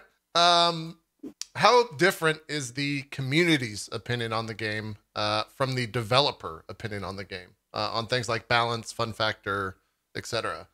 Is it similar? Or are you guys constantly surprised by the things that the community has backlash about? Is that something that you try to anticipate? Like, where does all that kind of sit? We try to anticipate backlash. We are getting better at it. Like, the announcements at Exile Con managed to avoid backlash because we were very careful. We could have totally done that wrong in 5 different ways. And so we try, but we're often wrong. Like the salvage box that we released, I forget what the name was for that one, that let you recycle microtransactions. Right. We were pretty chuffed about that. We thought it was going to be popular. We were totally wrong. So it's easy to be wrong, right? Like, you get a bit of an echo chamber, and often we'll like run something by QA. 3 or 4 of the QA guys will have a big problem with it, and then we know the community will have a big problem with it. But we managed to miss on that one. So I would say in general we have a pretty good idea, because we play the game a lot, of what the community thinks. But sometimes it's possible to be entirely wrong, especially if it's not game-related stuff and it's sort of business stuff. Sure, that makes sense. Well, internally, when that all went down, was that the, oh God, we really fucked up, we have to get out there and say something now, or oh God, people are upset, let's see if they stay upset? Like, how do you deal with that internally when it comes to backlash? Well, in this case, we could just kill it and pretend it never happened, right? Like, sure, we lose some money, but again, money isn't the priority. So we just turned it off, apologized, move on with our life. Thankfully, it did no damage to the game. It was just a feature that people wanted presented in a different way. And so in an ideal world, we'd say to people, if you don't like it, don't buy it. But then that isn't the way that you respond to backlash these days, right? Yeah, so yeah. Build it. Yeah. It is fine. It didn't take too long to make. Okay. All right. Should we move on to the next question, or did you find whatever you were looking for? The mysterious data. Yeah, Seraph Spectral. We sold, I don't have data on specifically when they were sold, but we've sold this is going to kill about $800,000. Oh yeah, my about God. $800,000 worth of Seraph Spectral throws. And I would happily admit that like at least half that was to do with you promoting it. So you might have made us 400K of revenue. I mean, this is like fake revenue on microtransactions, because imagine someone spends $100 on a supporter pack, right? Yeah. So do we claim $100 of sales there? Well, probably, because we just got $100 of revenue. But then they spend $100 buying a micro. So now I've got a second staff member saying to me, I just made us $100. Like, 2 staff members think we made $100, even though we've made $100 once, despite the 2 purchases. So it's 800K of points spent on micros as opposed to actual cash in the door. Right. Okay. That makes sense. Huh. Okay. Mathil, how you feeling up there? Pretty validated, honestly. Great. Great. Perfect. I'm glad we could validate the ego. The worst thing is, all that's happened is I've just kept giving them money to buy their micros at this point. So I'm still in a huge hole here, as opposed to have made anything. You're playing a losing game. Yeah. It is what it is. let's move on with these questions. We'll give Mathil just a second alone, real quick. You want to put the image back up? Are you good? You need a second to yourself? I'll save it for later. It's okay. All right. Okay. All right. Let's see here. Maliok is asking, what lessons were learned from blighted maps and a lot of delve nodes being broken from the league start? And related, how does QA at GGG work? With a game so massive, how do you ensure that everything that already exists in the game doesn't break? That's an interestingly passive-aggressive way of phrasing. So how do you feel about these big problems? Also, what's going on with your QA department? It's not QA's fault. It's the fault of the development cycle getting stuff in really late, right? Like, there'll be a time sometime next week where QA will be able to test some of the Conqueror stuff, and then they've got a couple of days to fix everything. So it's not really their fault. It's my fault for aggressively pushing these deadlines. To answer the question, really, it's not great when stuff comes out hot at launch, right? Like, blighted maps were tricky because they were working, just had significant problems that were a lot harder to fix than they normally would be. Light was a bit ambitious to do in 13 weeks. We tried very hard. Minimorph is a lot simpler. It's been working for quite some time. Like, those boss fights are solid. They're not going to randomly have performance issues. They work well. You know, there's a lot of fun there. So Minimorph is not something we're concerned about at all in the same way as Blight. Delve was another ambitious one. And the thing is, I kind of want to do the ambitious leagues. Like, I want to deliver something to you guys in 13 weeks, which is really exciting and fun. And that means we just need to have better processes internally. And in the case of stuff like Legion, we've delivered that. We've had leagues that have had a lot going on while also coming out pretty stable at launch. And so it's just a matter of recreating that process.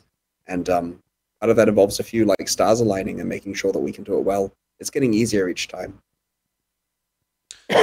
Is it the type of thing where you're hesitant to, like, have you filtered yourself in terms of things you want to push for each league and just push for the game, or do you still push for that stuff and see what happens?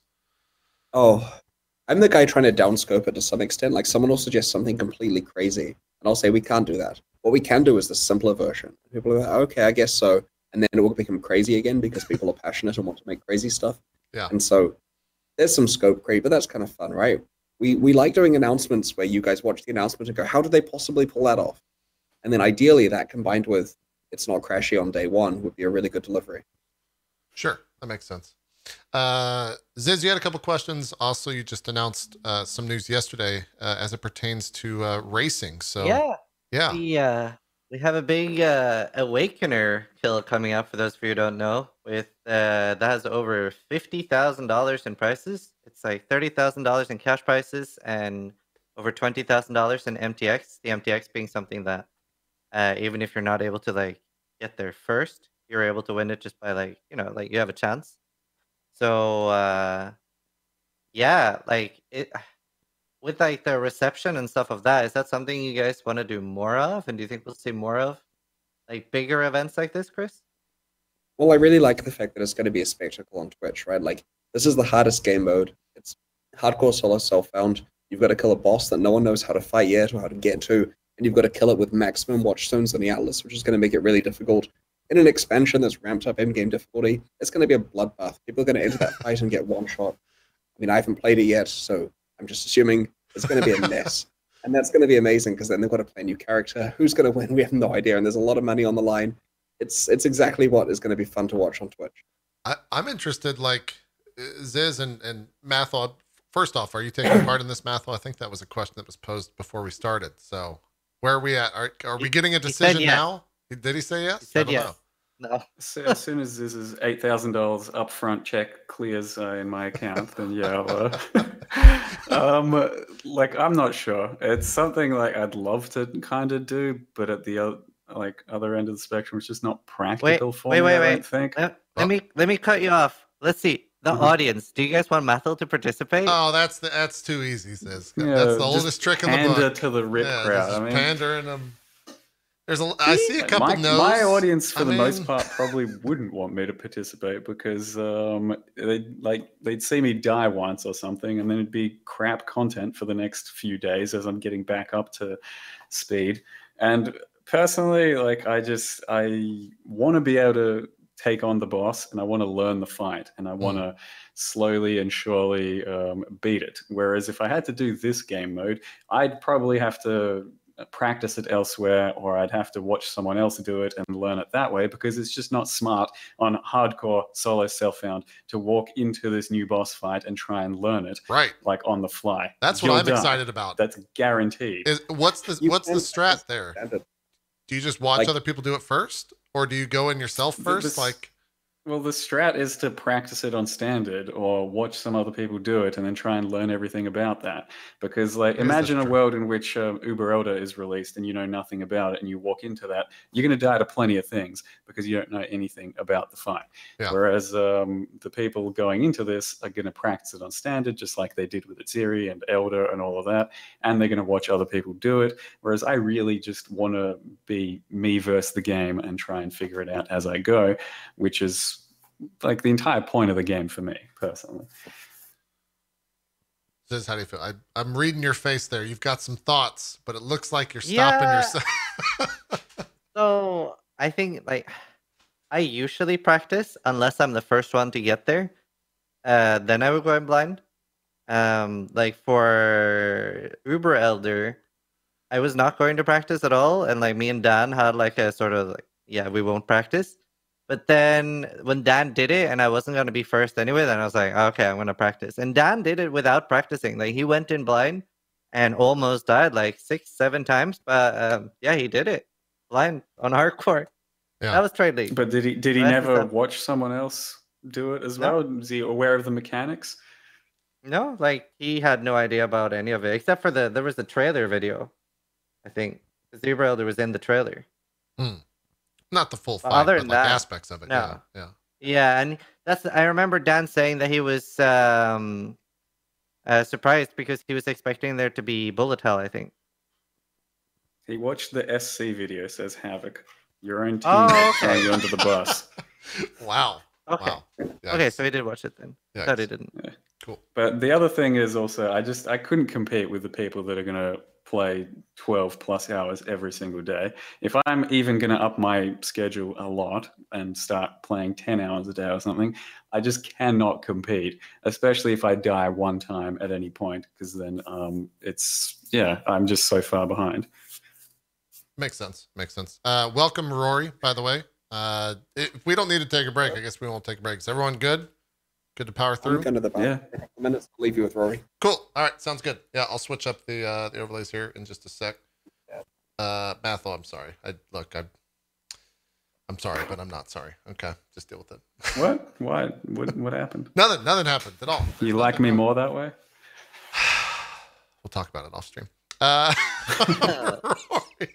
Rory, welcome. We're glad to have you here. I'm going to let kind of Ziz and Mathil handle most of the balance questions, as it, I think, goes outside of my field of expertise, so to speak. So, Ziz, if you want to start with anything. I have a good one. Okay, let's go. Let's begin. Right. Okay. So, like this is about 3.9 Metamorph, and obviously the one thing that has been revealed so far is that we're seeing a big rework to bows and bow gems. And could you like talk a little bit more and elaborate on why you felt it was necessary at this time to give bow skills a bit of an overhaul? Because specifically the other things that have like recently been buffed, like like melee and summoners, they were really weak, whereas bows are actually pretty strong. So I would love to hear like more about why bows and why now. It really was that they haven't received anything new to do in quite a while. The bow builds have become very set in stone. There is the small, like when we're looking at the variety of bow builds, there are a few, but they haven't changed much. They've been perfected and new mechanics have been introduced that have just fine-tuned what's already there, but it was really to add something new. We knew we were adding something completely new with the ranged attack playstyle, because the existing ranged attack totem stuff was sort of very, very niche, usually unique dependent or something like that. So we wanted to bring it into the mainstream, but it really was that also just we've done melee, we've done spells, we'll do some ranged. We originally intended to do more wand stuff, but with an in-game expansion and a league, while also working on PoE2, we ended up deciding to focus and do what we were doing well, fine-tune the bow stuff, and maybe nerf some of the bow things that have been the most common strategies for such a long time. That was going to be one of my questions about wands. Like, it's kind of tied in a little bit with the bows from what we've heard. So there isn't too much going on there, or are you going to be like still working on it in the future? I mean, the thing we'd want to do, the thing to really lighten up would be new wand skills, and that's not something we have time for. We're going to be, well, some of the projectile stuff, like the barrage support, does affect bows. Now you can do some alley hit barrages and some frenzy barrages. But and we're going to do some tweaks like wand base damage, because that's the base damage on wands is largely irrelevant to their actual damage output, so we can at least make them a little bit nicer to play if you decide to level with them for whatever reason.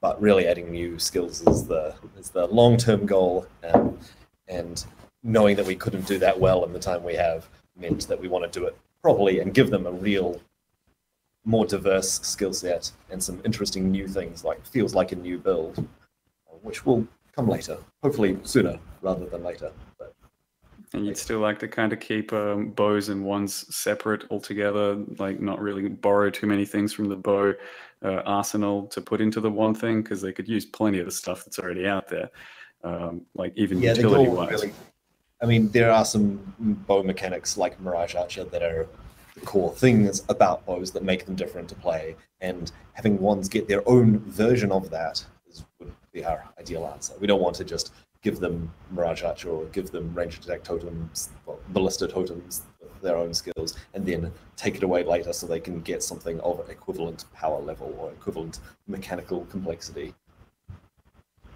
Should have done this before I let Ziz jump the gun there with the question. Can you introduce kind of what you do at GGG and what your title is? Apologies for not doing that earlier. Yep, I'm the senior designer. I do a lot of the skill stuff, but I've also been involved in just about every kind of system the game has, from leagues to crafting to bosses to As of Dream. How long have you been at GGG? 8.5 years. Okay. All right. Yeah. Wow. Chris, is that an OG? What's that, sorry? Yes, OG. Absolutely. Okay. All right. Just making sure. Ziz, please continue with the balance questions. So about all the bow stuff, was there anything about all those reworks that was like your favorite part? And was there anything in particular that's been challenging about the bow rework? I mean, the challenging part has been not over-nerfing stuff, because we don't want to make whatever we're touching just not be played. I mean, it's always, people will always go with what they're comfortable with a new league. They'll go with what works until someone shows that whatever is being changed is still viable, or shows us that they've tried their best and they still can't make it work, at which point we realize we've made a mistake. But we've tried really hard to be gentle with everything we've taken away. The range attack totem stuff I consider quite fun. I haven't been so involved in the sort of iteration and balance as I usually am, so I'm looking forward to playing it a lot more, because I won't have spent 3 months just grinding away on those skills. But that's ever since we decided, well, take just range attacks, get more totems, that just changes the playstyle quite a bit from standard totems, especially for leveling. So that's really what I'm excited for. Can you talk a little bit about, when it comes to, the idea of balance around skills? We've been talking mostly about bow stuff, but just in general, are you balancing at certain points in the game? Is it 100% focused on, end game? Is it focused on all points? Like where is the balance point, I guess, at when it comes to Path of Exile?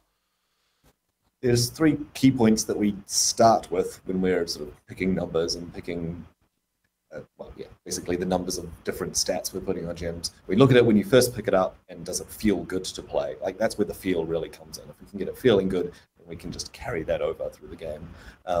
Then we look at sort of when you first get to maps, when you've completed your build, minus uniques, minus the sort of crazy stuff you're doing, does it fit in the curve? Is this not a good mapping skill early on? And then we look at what's the really extreme stuff and whether we just need to make some major shift in how the skill functions, how it multiplies damage so that there isn't one unique or one specific strategy that just makes everything else you can do with it boring. Is there ever a point in past leagues where you've seen a player come up with a build or a certain skill that's just far exceeding what you guys thought possible with it, and you think like, man, we kind of fucked up? Like, has that ever happened before? And if so, like, what was that skill? It's definitely not happened so much recently. There's been some specific things. I think one of my favorite horrible mistakes has been Mirage Archer. No, Blink Arrow and Mirror Arrow, that's what I'm thinking of. Yeah, so those, when they spawn with your life percentage, which we did for PvP, so it's like you don't know which one's the real one. However, that meant that you could instantly trigger an effect that occurs when the minion reaches 35% life. And we also gave them a huge amount of life so they wouldn't die if they copied your low life. And that created the minion instability arrow skill that was not what was intended, and we didn't realize would happen, and it did bajillions of damage. Yeah, the damage bonus as well, right? Yes. It's not like 5 times life, 5 times damage. It had multiple effects all on top of each other. It was something. That's one of the examples of we made a change quite shortly after people realized this. We haven't done that so much recently, partially because our QA team and our balance team has been thinking about that stuff, or spending more time on it, and also they're just got a larger and more intelligent. Is that insulting to our past team? Which is partially me. But yeah, they're more able to find the stuff, and sometimes they do it within the past few days. Sometimes they do it and then it's too late to really make the kind of changes needed to fix it, and so it goes out in a kind of strong state, like Cyclone, for example, where that got the testing a little bit late, and we made some nerfs at the last minute, and they were not nerfy enough. But we've kind of really tried not to change something that's a intentional mechanic that people are taking advantage of in an extreme way we didn't predict. We try and leave that in because people immediately jump on it and then have a lot of fun with it, even though it sometimes trivializes some content. Yeah, in terms, well, Ziz, real quick, in terms of balance, like, if people are having fun with it because it's overpowered, like, what's the push and pull there? Do you want people to have fun but not have too much fun? Like, I feel like balance and fun wise, I think this is something a lot of people will agree on. I think when you feel stupid for not playing a certain skill, that's when it becomes a problem. Like, my favorite skill of all time was Winter Orb, but it was also kind of bad for the game because you were sort of like, well, you know, like, yeah, this skill is good. Well, why wouldn't I play Winter Orb? So, yeah, like there's definitely a fine line there. I think that's always like the drawing line for me. If you ever feel like that you have to play something, then I would say there's the two kinds of fun: the fun of your build and how you're actually playing it, and the fun of the content you're doing. If your build reaches a certain point where the content isn't really content, it's just something you have to wander through while your Winter Orb is destroying everything. That kind of means you're only having half as much fun, in a way, even though that half that you are having is more fun. It maps out somehow. Also, there was actually a great question by chat, which is pretty pertinent for balance. Will GGD keep focusing on pushing out balance changes to specific skill types like minions, melee, bow, or will it be like in the past again? Because at the moment, it's sort of like turning into sort of like a forced meta. Like, you know, most people are playing, or a lot of people are playing minions in Minion League, stuff like that. And when we were talking about what we're going to do for next league, when we were trying to figure it out, we were kind of saying, is there a core mechanic, a really staple part of the game that we need to change in the same way, or that hasn't received attention in a while? And that's not the case. So we've done the 3 main archetypes and minions, which is now very much a main archetype. So we've done the 4 main archetypes, we've gone through them. Now it's time for us to start working on more niche mechanics and sort of bringing a larger subsection of the game up. So the real goal is to remove bad choices and more interesting choices. So now there isn't enough problems in one spot that we can just go all in on that. Now we're going to be a bit more diverse with what we're doing. I want to ask about Melee. There was a big rework during Legion and 3.7 for Melee, and a lot of people still aren't particularly satisfied or happy with the way Melee plays out, or the fact that it might just be a bit behind the curve. Are you guys happy with how things went with 3.7? Are there still plans to kind of tackle a bit more about that? We're definitely not happy with it, and we've talked about solutions, but there are really no low-hanging fruit solutions that we can just get in there. We will be doing Melee stuff in the coming leagues, both new archetypes and improving existing stuff, and probably new support gems and that sort of stuff. Really, what we need to do is new animations. The animations are what makes Melee feel great and lets us make new skills that use the character, like all of the character's motion. There's only so many ways you can hit something in with the standard attack animations. So you'll notice in the Path of Exile 2 demo that it's taking full advantage of the melee improvements with the new animations that we basically made for the new character classes. And so a lot of the motivation for us doing the melee stuff in Legion, as well as trying to get melee in a better place, was because we needed to for Path of Exile 2, and we could release it early, compatible with the old animations. You wouldn't get all the full advantage, and obviously we couldn't talk about the Path of Exile 2 benefits at the time. But that stuff was very successful. It's just that, A, the old animations on the old character classes are kind of wonky in comparison, so it doesn't feel perfect. And B, systematically the skills just aren't as competitive with ranged alternatives, for various reasons. I mean, one of the big tricky things with it is that the number of melee options that have the kind of area of effect of certain spells and certain bow attacks is quite limited. So you're quite limited by what melee options you have.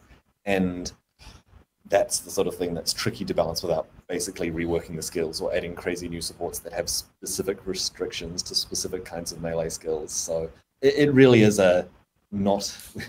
we did a lot of work in that melee patch, and we know it's still not enough, but not a small amount of work to keep going on that. Chris, is that the type of thing where you look at the patches and they seem to have kind of this focus, whether it's melee or this upcoming one seems to be bows? Is that kind of the plan going forward leading into 4.0, or will it be kind of we're going to put whatever makes sense in a patch and push that out leading into Path of Exile 2, 4.0, whatever? It's the latter. As Rory explained, we've hit the broad categories of the other things, and our intention is not to say, okay, we're doing spellcasting again or something. It's more a matter of what can improve the game. Maybe it happens to be a flavor of spellcasting, but it's not really a system-wide change. Like, ideally, we can provide as many new builds as possible in a given patch with as little work as possible. And so that we're trying to be smart about it leading into 4.0 to provide a lot of new playstyles without having to sit there reinventing the wheel over and over on systems we've already improved recently. Thank you for answering that twice in a row. I was not paying attention. Getting production. Ziz, go ahead. Fire some stuff at him. Okay, so specifically with like the minion patch, like we saw that like a couple of minions, namely like zombies in particular, were like completely insane and required a very, very small investment on top of that to like trivialize the end game. Is that something you're going to be like more concerned about and stuff in the future? Because like how do you guys feel about that? Like low investment being like insane for the trivializing the end game. I mean, the thing really that caused the low investment being powerful is that there aren't that many investment opportunities for minion characters. And so really the correct answer is to add more mechanics that more item slots that they need to fill up, more progression on supports and things like that, which is a complex web that we've got to weave, and adding more stuff to it changes it a lot. It's something anytime there's a build that has almost no investment, which hasn't happened too much recently, but those are the ones we really worry about and try and fix as soon as possible. Minions are not too bad in that regard compared to the other stuff we've had in the past, but it is something that we don't want it so that it's not fully in-game viable for something that we're pushing as one of these core mechanics, core archetypes. So we're not going to take something away that means it can't handle new in-game content, that's for sure. Do you guys typically try and push people towards like one really intuitive and overpowered or just particularly strong skill for a rework or for a patch?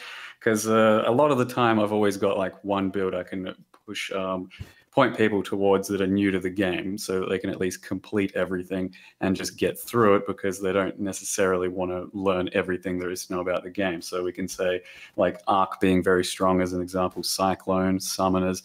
Like, is that kind of the goal, to have a really nice go-to skill for an entire? It's never been the goal for any patch, and it happens every patch. So that kind of answers that. We never internally ask what's the cheese skill this time. It's more a matter of Okay. it happens to be a best skill. Players find it. Players recommend it. I mean, it's not terrible for the game for there to be an easy mode, but I think we all want there to not be a totally easy mode. I mean, a couple of weeks before release, there's usually lots of lunchtime discussions of, I think this is going to be meta.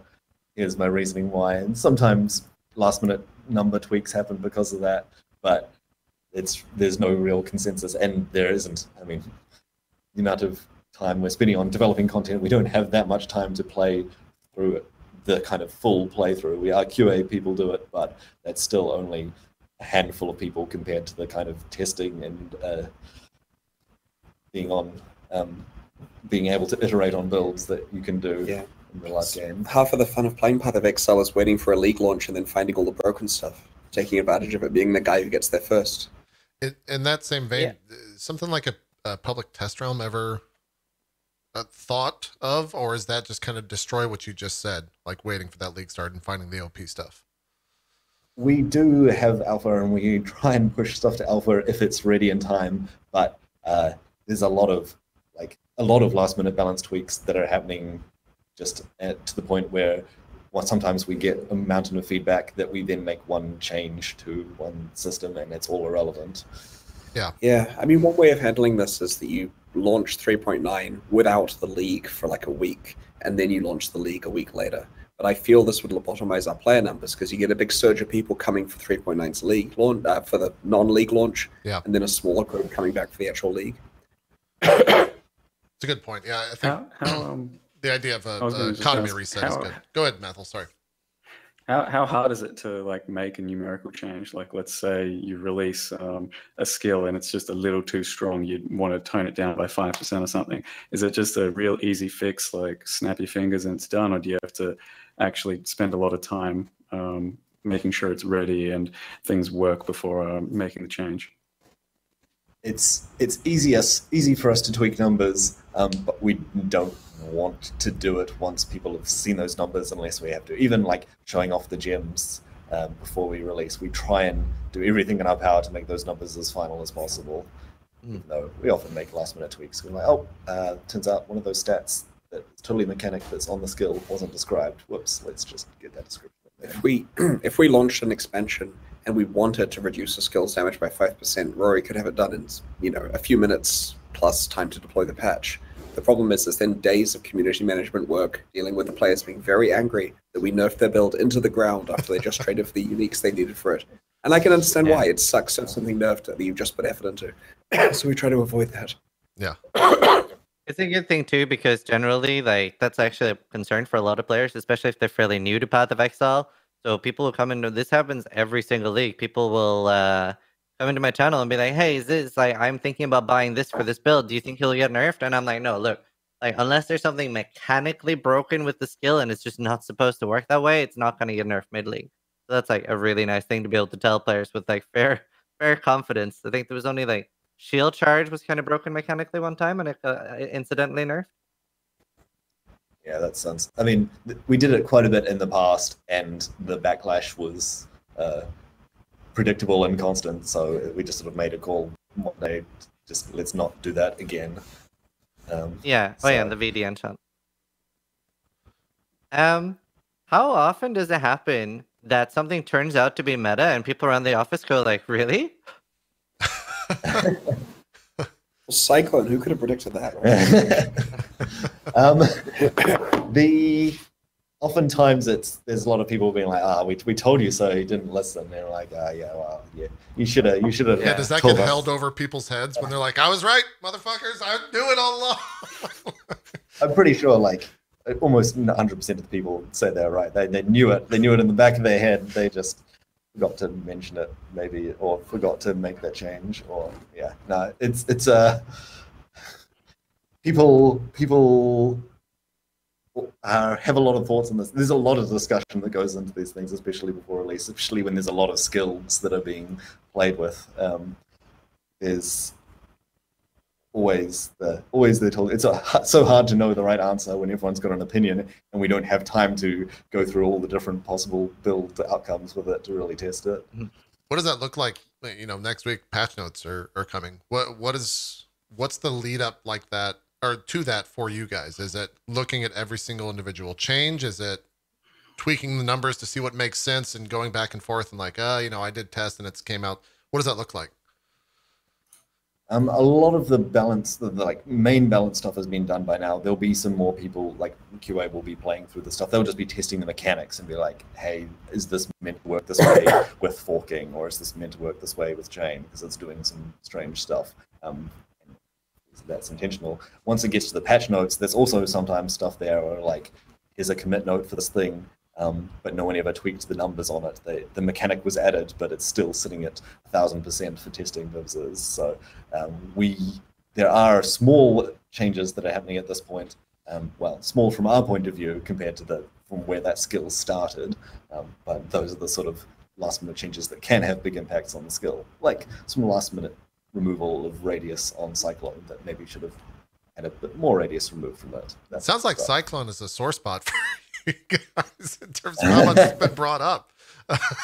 It was one of those things of we've never seen such a large portion of the community adopting it so quickly and taking up such a large source of builds, and we've sort of said, let's do everything we can to prevent this happening again, because when you just look at the Path of Exile Twitch list and see everyone 8 running different microtransactions for Cyclone on every different screen, you're like, okay, I guess at least they're buying micros, right? Yeah, it's true. That's true. That's what people spend for 3 months.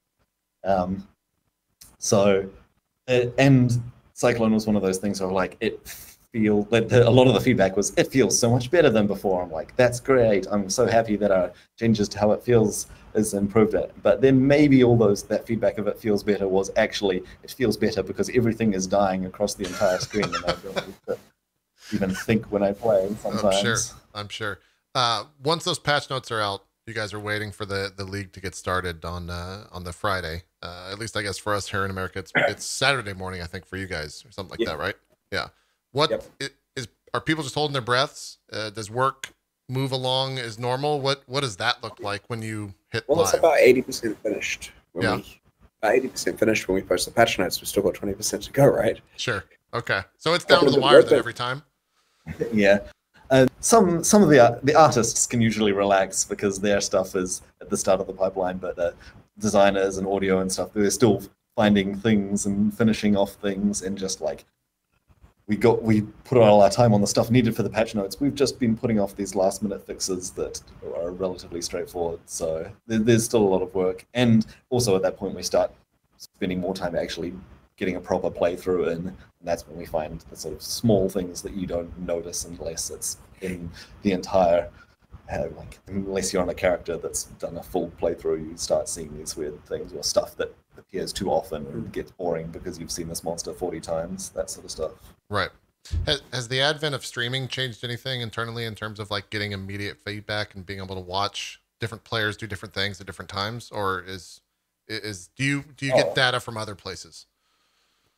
Well, we definitely get data from we have our own stuff, but we also use player tools to see what most day by day what people are doing. And if someone's getting something weird on stream, we can look at what they did as repro, right? Like it prevents those emails where they say they list the steps of what they did, which aren't in any way aligned with reality.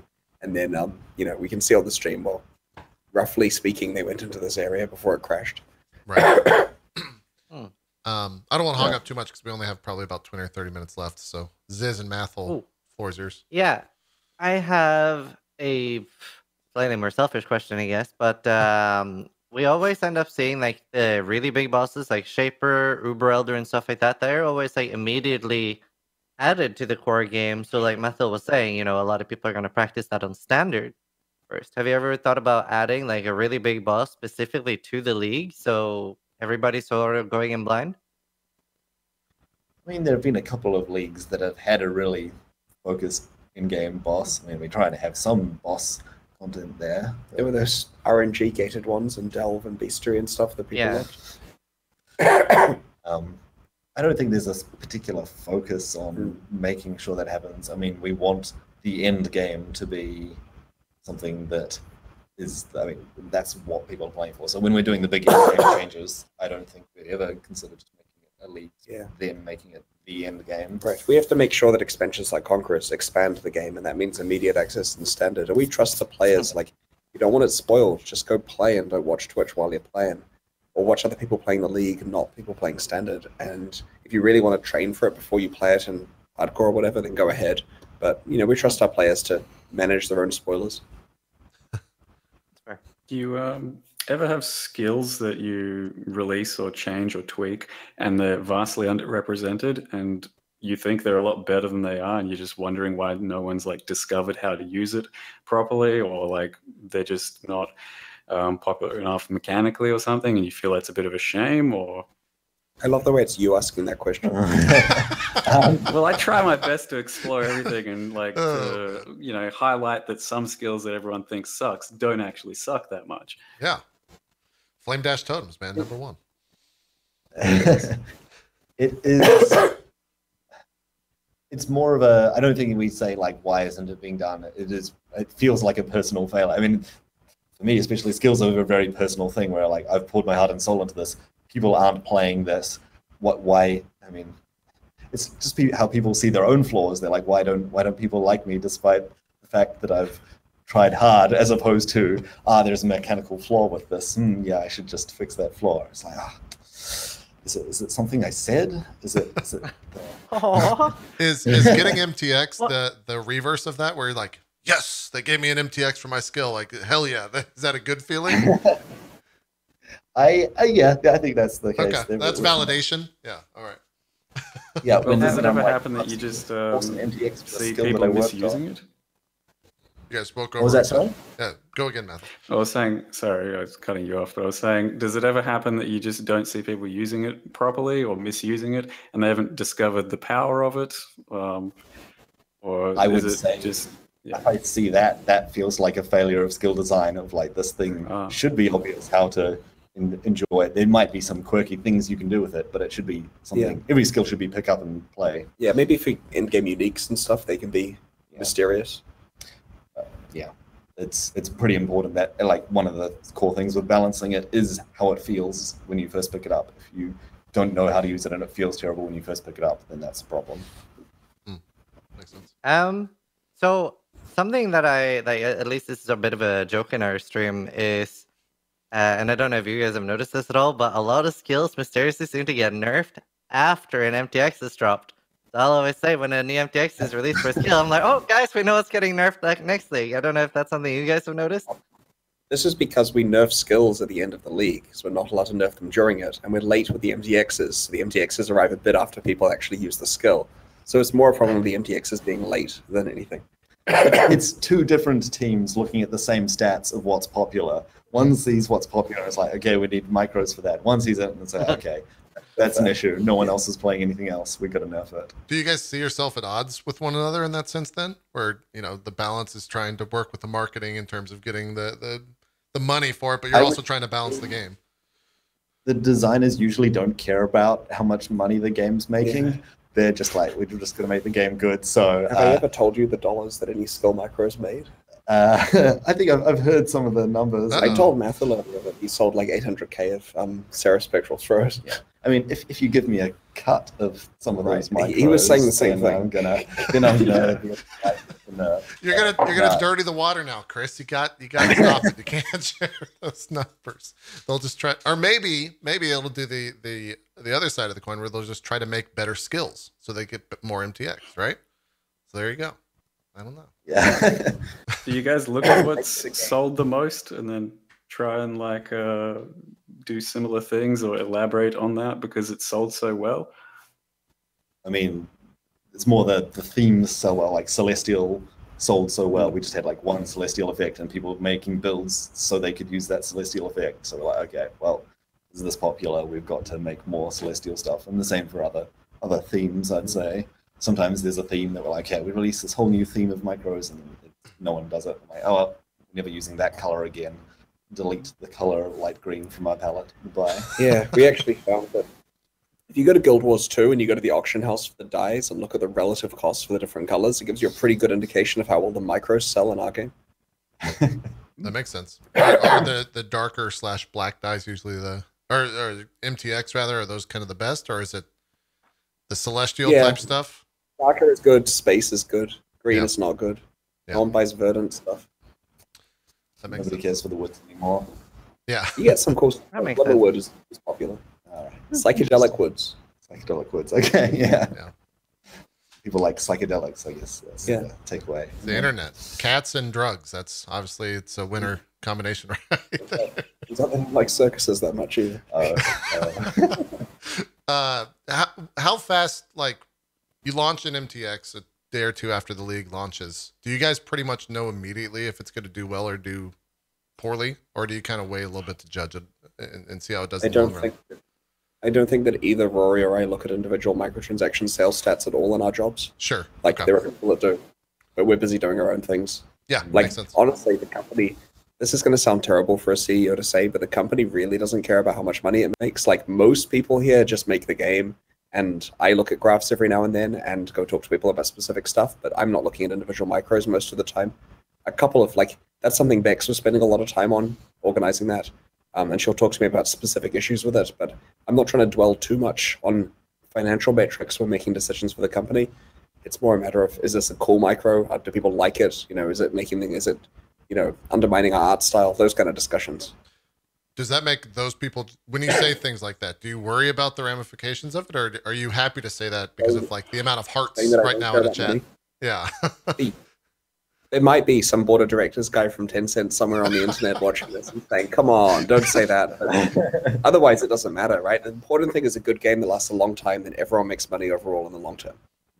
I mean, I'd say maybe I want to make it so that new players get into the game more, like making it simpler to start the game to get more players, which ends up with more money, but that's really more me wanting to make a game that everyone can get into. So Yeah. Ziz, any questions? Yeah, I don't know if I'll get an answer to this, but I wondered if Rory would if Well. it's not too much of a spoiler, to guess what he thinks is going to be a meta skill this league. Uh-oh. Personal guess. He doesn't have to be right. Now you're just messing with so many things here, Ziz, with this. Go ahead, Rory. You can get one thing. Mislead them.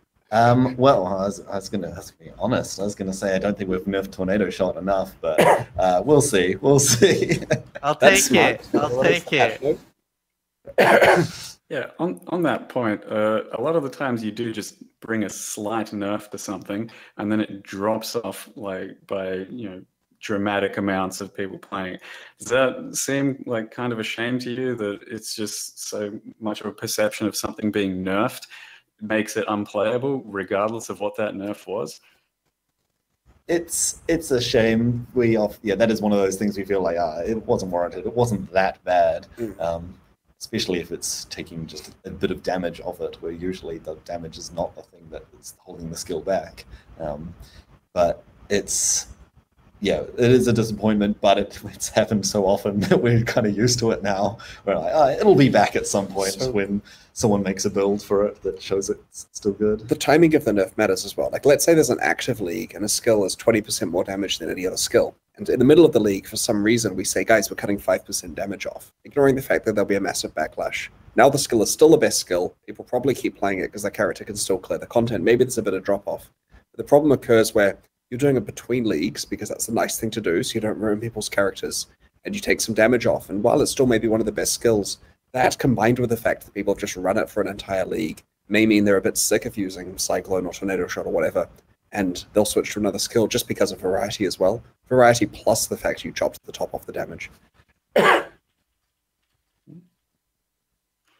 This one might be just a bit on the nose, but given 3.9 is about to hit, a lot of people aren't too happy about Support Gems Plus as the name. Is there any chance of that changing?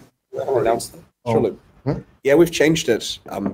So initially we changed it to Pristine Gems, and then we're talking about having like Awakened Gems because the top boss is called the Awakener. So there's some internal discussion about those two names, but it's definitely not going out as Support Gem Plus. Awesome. There we go. This kind of a funny thing.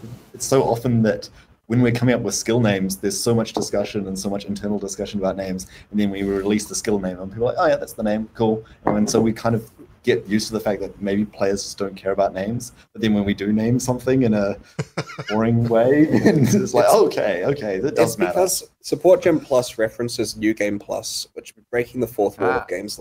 Like games aren't supposed to talk about meta concepts like that.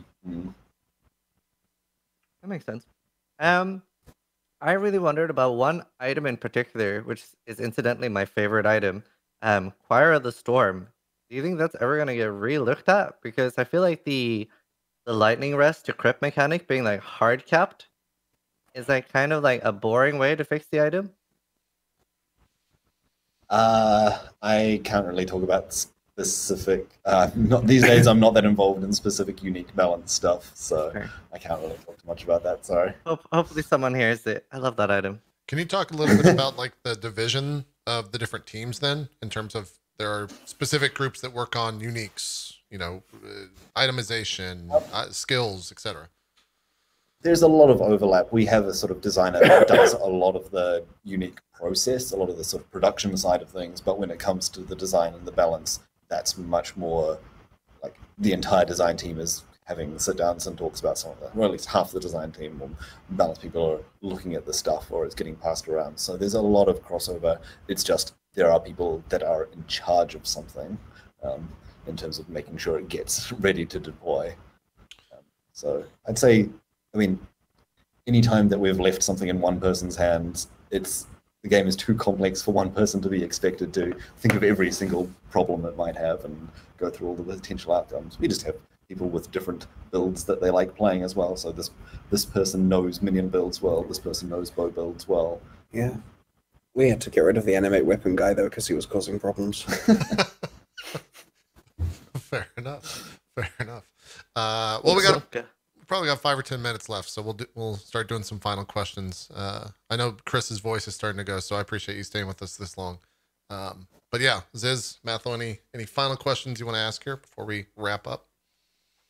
Are there any ascendancies on the horizon for reworks, nerfs, buffs? Any like Inquisitors, anything like that? We don't have It's a any pretty reworks powerful in ascendancy. 3.9.0, no real ascendancy changes that I'm aware of, maybe numerical tweaks, but nothing big to speak of. And we'll see what content we'll see what builds we're doing in 3.10.0 to work out what we're doing with ascendancies there. Eventually, we're going to have to start thinking about how they're going to relate and compare to the balance of the PoE 2 ascendancies, but it's a little bit early considering we'll figure out exactly what we're doing with PoE 2 ascendancies for all of them before we start working out how those numbers compare with existing ascendancies. Ziz? Yeah. Ziz, anything? You asked most of the questions I wanted. I got one then for Chris, because the internet loves secrets, and I saw this kind of floating around in chat a couple times. Is there anything that's not been discovered in PoE that's secret? There's got to be, right? I mean, there's probably little stuff we've hidden that only a data miner would see, but I imagine there's little things that the level designers have done, arrangements of objects and things like that, very specific references. We'll add some more secrets in. I was disappointed at the community that I changed the DNS entry for pathofexile2.com and made it redirect to pathofexile.com/PoE2 like 2 weeks before ExileCon. It's meant to be a plausibly deniable hint at the sequel. Well, who's going to guess PoE2.com, Chris? I think everyone was a little bit, I guess, shocked. Should. Yeah, I don't. Maybe. You mentioned you kind of like secrets in the game. I look at like what Bungie does with Destiny 2, where they'll push out something and there's an entire subreddit devoted to finding these secrets. Is that something that you look at and go, man, that's cool, we should do something like that? Or is it just not fit the game? We've done a little bit of it. I mean, there's like the Harbinger League has a whole language that you can figure out. And there was a subset of the community that spent a lot of time working out what each of those characters are, which is especially fun because there's just people fighting about what words mean, and I'm like, oh, neither of those are right. And we're still getting some good mileage from Crowson. Yeah. Well, I mean, I obviously can't fishing, but yeah. I didn't. There's one great question actually that I really want to ask. Has there been, like, you guys talked a little bit about being able to turn normal or premium tabs into quad tabs, like converting? Because like loads of people bought like say 100 before quad tabs were in the game. That's something you guys have looked more into? It's very, very, very hard because tab allocations are stored league agnostically. Like it says, you have this many tabs of each type, regardless of what league it is. Then when you log into a league, it will go and synthesize the tabs that you don't have. And so if we said, okay, -4 quad tabs -4 premium tabs plus 1 quad tab, it's going to basically pick randomly. Now, of course, we can change the entire system, but there's millions of stash tabs, hundreds of millions of stash tabs. And so this is something we would want to break. And so it would require an entirely new stash system and a lot of thinking and weeks and weeks and weeks of work and testing in order to solve this problem. So that's why it hasn't been solved. All right. Mathil, Ziz, you guys good? Anything else? No, I think I'm all right. That's pretty informative. All right. No more questions exist. You guys, you answered them all. Congratulations. The first. Do you know why my webcam is blurry, Chris? Yeah, Chris, what's going on with Mathil's webcam? Or was it just too much? Was he making everyone else look bad? What's going on? New Zealanders and Australians often fight about which country is better, and we won't get into that. But New Zealand has really good internet. No, you're crushing us on that front, but in all fairness, it's a much smaller area to cover for internet. Nice. I'm predicting that blurry webcams are going to be real big, and I think there's going to be a big investment in that. Oh my god, look at the price on blurry eBay of webcams. shitty webcams. Yeah, they're booming right now on eBay. That's right. Busted ass webcams, #1 on eBay at the moment. I think he's flicking us off, but we can't really tell. That was a thumbs up. I that was a thumbs up. Okay. I think with the current quality, it's going to be the Quinn effect, not the Mathil effect. Oh, all right. Well, we'll see which one holds true. I'm trying to think if I have any final questions. We'll let's let Ziz and Mathil do some shout outs, and then I'll see if there's anything else. Ziz, why don't you start us off? Talk about what's going on, where people can check you out, and all of that stuff. Hi, my name is Zizarian. Have fun spelling that. I stream usually every day. At the moment, I'm going to be trying to focus on making guides and stuff like that for new players. Oh, actually, this is a great time to talk about it. So every December, there's a lot of people that don't have anywhere to be. They don't necessarily have anyone to spend Christmas with, or they're stuck at work. If you don't have anywhere to be this Christmas, I'm going to be streaming around 450 hours, especially doing a lot of 24-hour streams over December. And I'm also giving away over $10,000 worth of stuff, doing a daily giveaway every 13th until the 25th, sponsored by companies like, Grinding Your Games, MSI, Corsair, and stuff like that as well. So, and me. So hopefully see you there in December. And Zizarian on everything, Twitter, YouTube. Easy enough. Cool. Mathil, do some shout outs in your 24p. We'll try to make it'll be good. It'll be great. Go ahead, please. Let's go. Here we go. I am an assortment of pixels that is almost Mathil. Just I will be streaming roughly a third of the time Zizarian is streaming for all of December, but still loving every minute of it. Similar, absolutely, we'll be doing Christmas and New Year's and all of that, and hopefully, I don't know. The only real big thing on my horizon is maybe I'll try and do in real live stream. It's finally just done. He's out. Didn't even get to finish the shout outs. Jesus, Mathil, what's going, man? Do you just start to fade away at these hours? Is your body just? No, I don't know. Usually I can stream till this time and it's fine. But yeah, sometimes Australian internet's just like, you're not allowed to do anything. So it happens. It's fine. Wait, are we back? I think we're good. Yeah. Ish. Can you hear us? We can hear you, Mathil. Yeah. Okay, good. But You want to finish your so shout I outs actually then? Mathil1 at Mathil exists, and I stream stuff and I play games and I talk shit. So come hang out. Yeah, I usually have a better webcam than this. And check out Instagram. There's a lot more content that you're into if you're into real pictures that aren't blurry. Love it. Love it. Chris and Rory, we'll let you guys do some shout outs, whatever you want to say. It's up to you, but we do have a shout out card prepared for you. So whatever you guys want to say. Great. Play Conquerors in a week. Yep. Yeah, do that. That would be good. Yeah. And then play the next one 3 months after that. Mm-hmm. And we'll keep making them. Easy Yep. enough. Thank you very much for having us, by the way. It was a lot of fun. Yeah, thanks again for coming on. We really do appreciate it. I know the community does as well. So that is that. We'll see you guys, I guess, next Friday when you launch the big league. Good luck with everything and finishing things up. And Thanks. yeah, hope everything goes great. Ziz, Mathil, thank you guys for joining us as well. And shout out to the community for being so supportive of the show. So that's it for Drop Thanks for Frames. We're out. Thanks, everyone. See you guys. Bye. Bye.